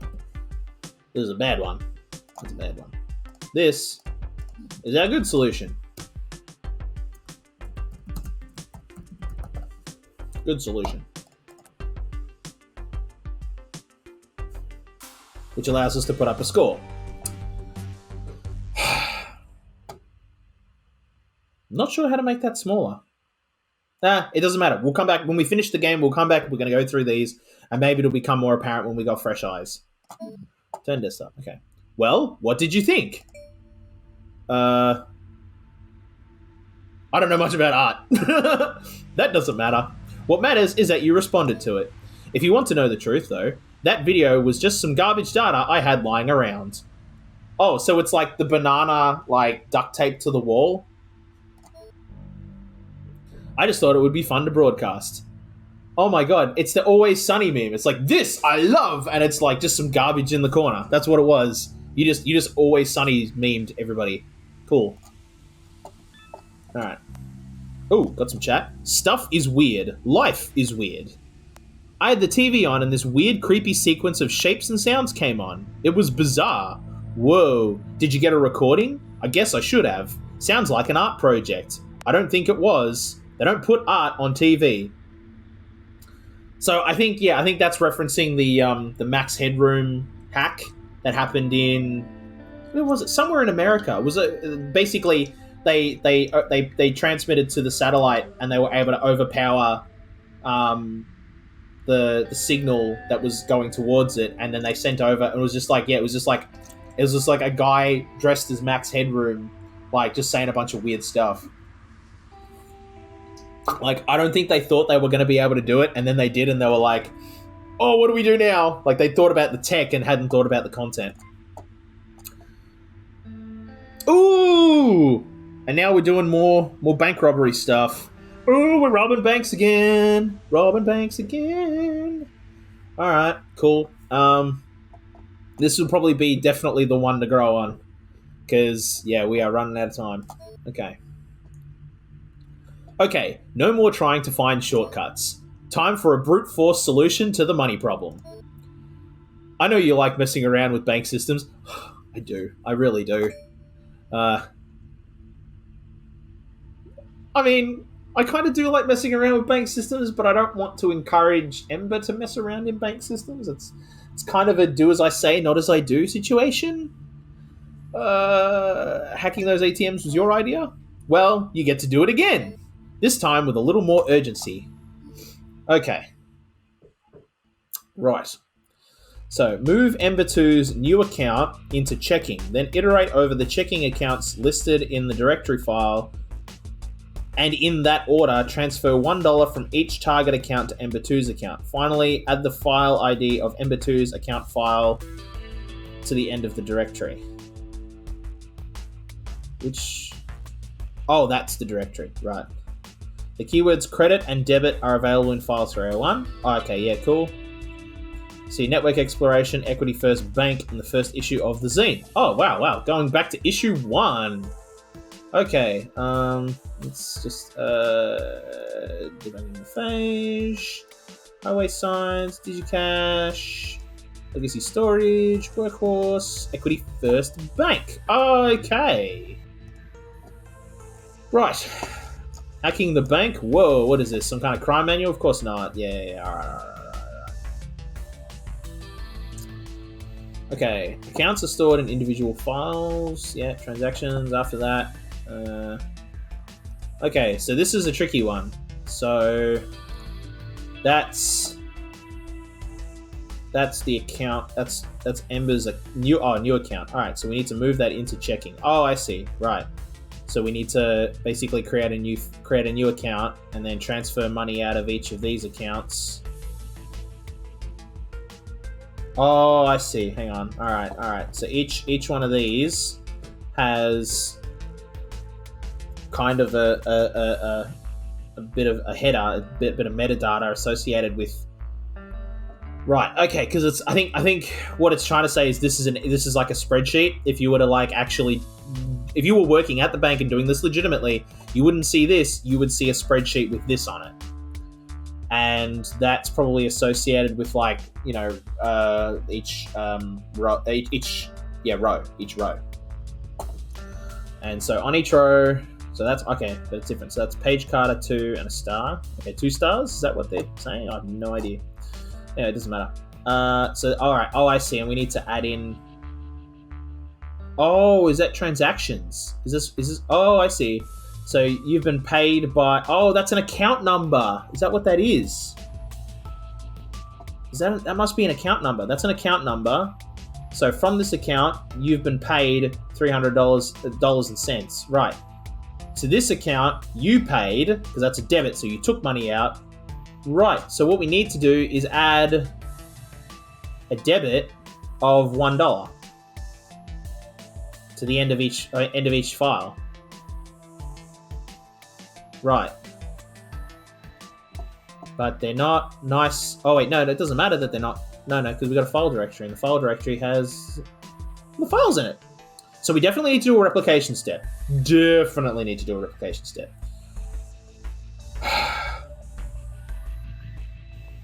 So, reality cyber games. Oh, okay, cool. Oh, I see. So that's them, right, getting paid. Right, microtransaction, that's them obviously paying a bill or a refund, microtransaction, refund or bill, microtransaction. Okay, gotcha.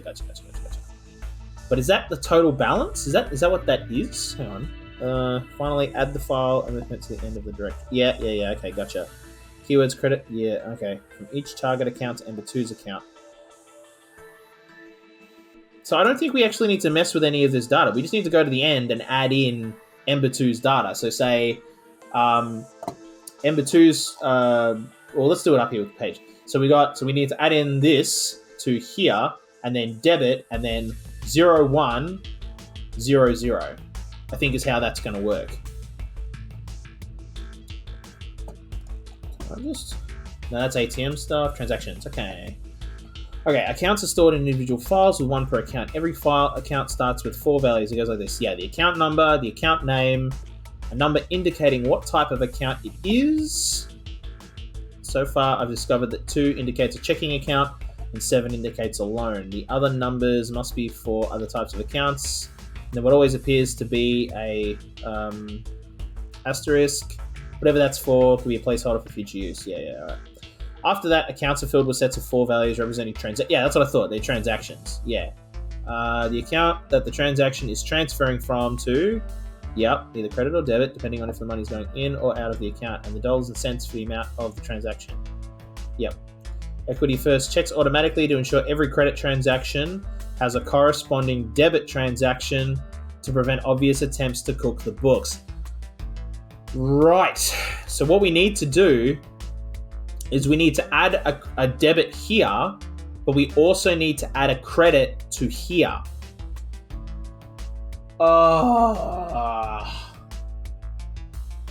This just got more difficult. Well, not really. Not really. Because we could... no, not really. Because... okay, hang on. Let me just try and sort out my insanity for a moment, because I'm having a bit of a mad science moment. Here's what I'm thinking. We send the exa over with this file, 300. We need to send that over. We might do a rep step just to bring this over with us, just so like we have that file. But like that exa will like only exist for like 2 cycles just to bring it over and then blow itself up because we don't need it anymore after that. Well, we don't. Oh, we do. We do actually need it. Whatever. Just let's ignore this for now because we'll figure that step out later. Let's pseudocode this out. So we're going to bring this over, drop it, or have another exa hold it. Bring up. Is this always going to be called file 300? Because if it is, if it is, then we'll have to do something about that. But that's fine. We'll have an exa pick up the file directory, and for every file in the directory, it'll do a replication step where it'll basically just replicate the same thing over and over and over again, where it'll like copy that file name into its exa registry, do a replication step, and then that replicated exa will grab whatever file corresponds to its exa registry. So in this case, 299. It'll then go all the way to the end and then wait. This is where I'm thinking it'll then wait. And what it's going to wait for is we'll have to create another exa that maybe holds this account file.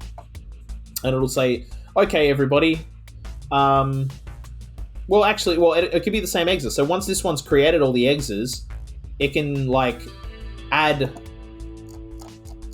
Once it's created all of these exas, it can then add file 300 to the end of this directory, drop this file, because we now don't need this file. We'll make a counter out of this first, and then we'll add our one and then drop the file.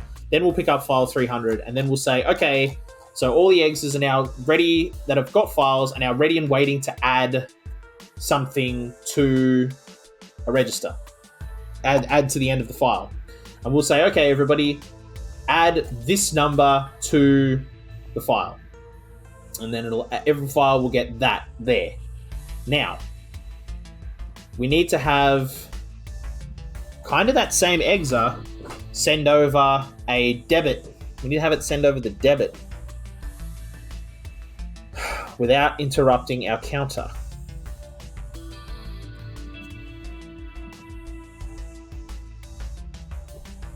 We may need a third exa. We definitely will, because we need one to bring this over to tell everybody, okay, the next thing you're going to do is this, is put credit in all of your files. Or we could just have that. No. So, well, we could just have this exa just bring them both over. Like I said, create a replicated exa just to come here, grab it, and then blow itself up. Because once we've got this, we can then drop this file, because that's pretty much all we need out of this file for now. Just for now. We'll need to come back and rewrite. But then we'll tell it, okay, everybody, write in this file, and they'll go, okay, and then they'll all write that, and then each one of them on their own can then fill out the last 2 pieces of metadata, and then they all need to send data. So they need to send this. And what we'll do is we'll copy in credit into our X register, and then pick up this file again and write out we'll write out. I don't think it matters the order. I don't think the order matters. They just need to be listed in here. So we can have them go, okay, give me a customer name. It'll go, okay, cool. Here's an account number. Okay, cool. Then I'm just going to write whatever's in my X register. In this case, it'll be credit. And then I'm going to write $1. And then I'm going to say, give me another account number, and just keep going until it runs out of account numbers. But how do we determine how many account numbers we have? I guess we technically don't.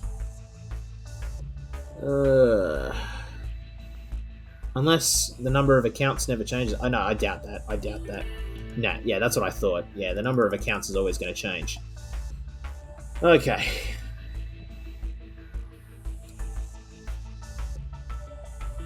Yeah, that's kind of where I'm at so far. Okay, well, let's just write a little bit of code for the last couple of minutes. So we absolutely need to grab 300. We absolutely need to grab that file because we're going to bring that with us. And then I'm going to create... I'm actually going to create a new exa for this, and they're going to grab 301 because we need them to send us a thing. Actually, that's helpful. That kind of gets us around the problem I was having of like knowing how many of these are going to get sent. This one, Expert can kind of like control for that. Yeah. So,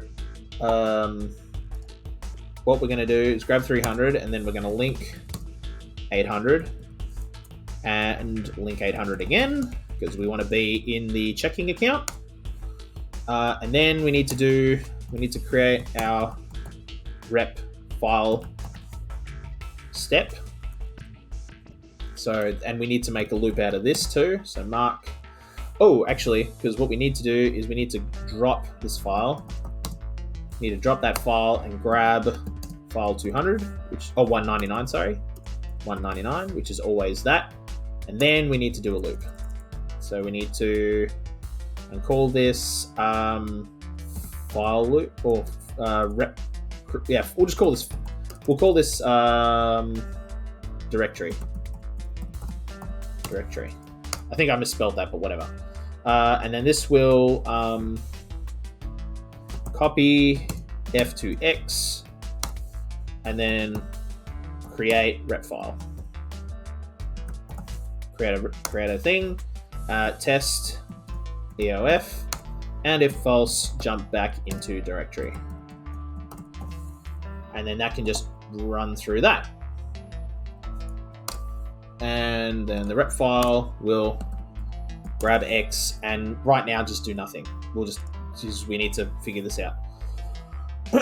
So once it reaches the end of the file, I'm going to seek minus 9999, and I want to then, well, actually, yeah, no, I want to do that, and then I want to create a counter. And the counter is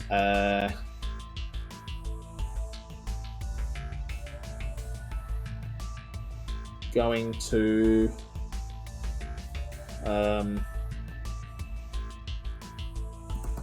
copy F to T, because we need to copy it somewhere, I'm pretty sure, just to read it, and then add 2x to the value of 1, write that back into x, test EOF, which I don't care if it wipes out what's in the T register because it's just garbage data at this point. And then if it hasn't reached the end of the file, it's going to jump back into counter. and then that will generate how many files are in the directory. And then once it falls through, we need to copy file 300 into F. We need to add our file into the directory. Right. And then drop that file, because we don't need the directory anymore. We need to grab file 300.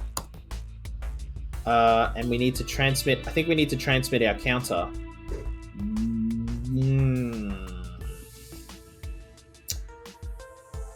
But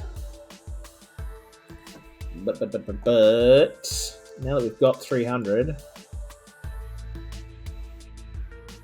we could just actually, yeah, wait a minute. Yeah, once we've done all of this,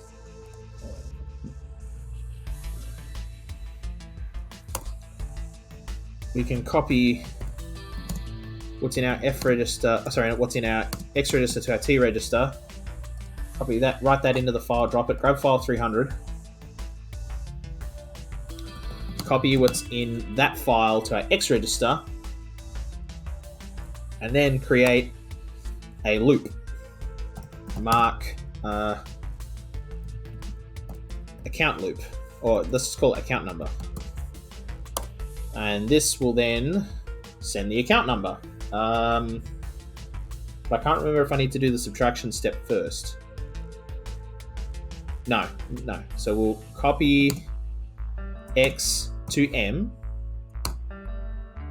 and then we will maybe this will start local.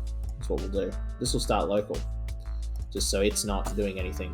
So yeah, we will, because we need to talk to it. Actually, yes, yeah, because all it's going to do is tell us if we need credit or debit. That fixes that problem. Okay, so we copy X to M, subtract from T the value of 1, write that back into T, and then jump back into account number. And we just do that a whole bunch so that everybody gets the account number, which they're then going to write in here. So we rep file, we grab X, and then we need to seek all the way to the end of the file, and then copy M into the F, copy M to X, no,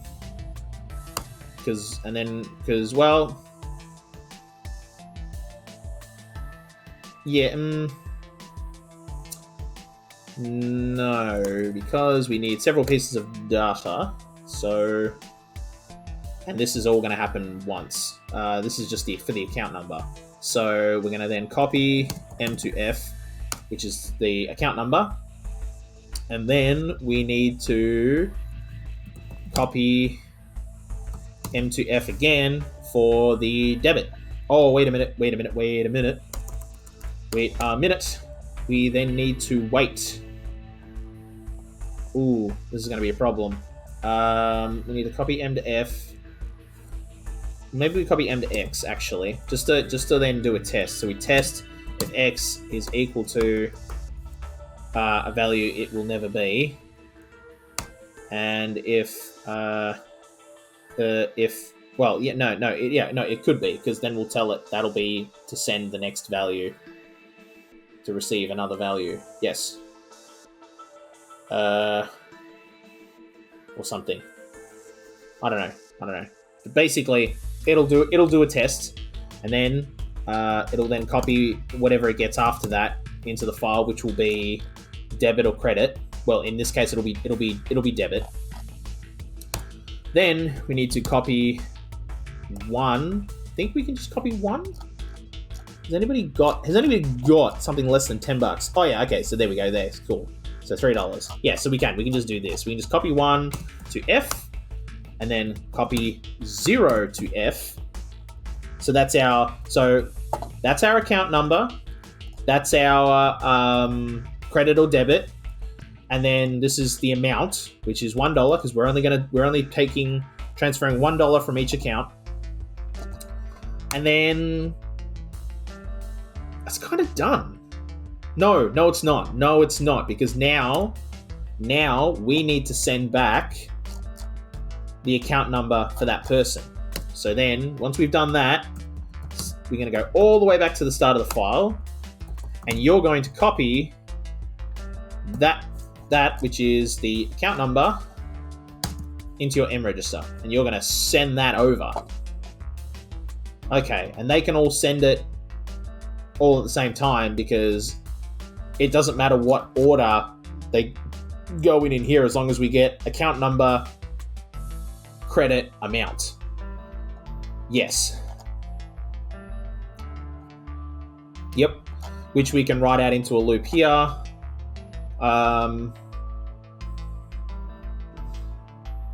Yeah. Yeah, because we've copied the account number. Yeah. Yeah. Okay. But that's as far as I'm prepared to go today. So thank you very much for joining me. That'll be our one to grow on. I think I might have screwed something up here, but we can now think about it. We're going to sit down. We're going to have a think about it. That's kind of the way I want to do this.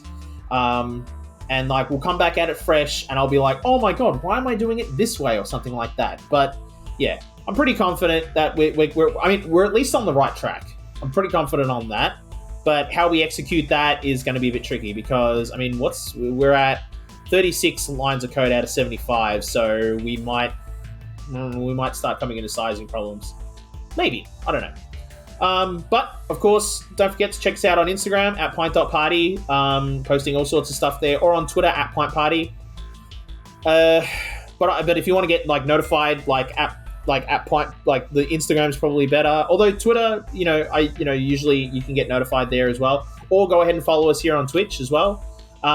If you missed something, or if you want to go back and just have something, this is all background watching, is what this whole thing's designed for. So if you want to have hours and hours of content, go to our YouTube channel, which is linked down below, and you can watch. We've got two playlists there. We got Retro Gimmicks, where I played SimCity 2000, and then Gimmickpunk, which is this one.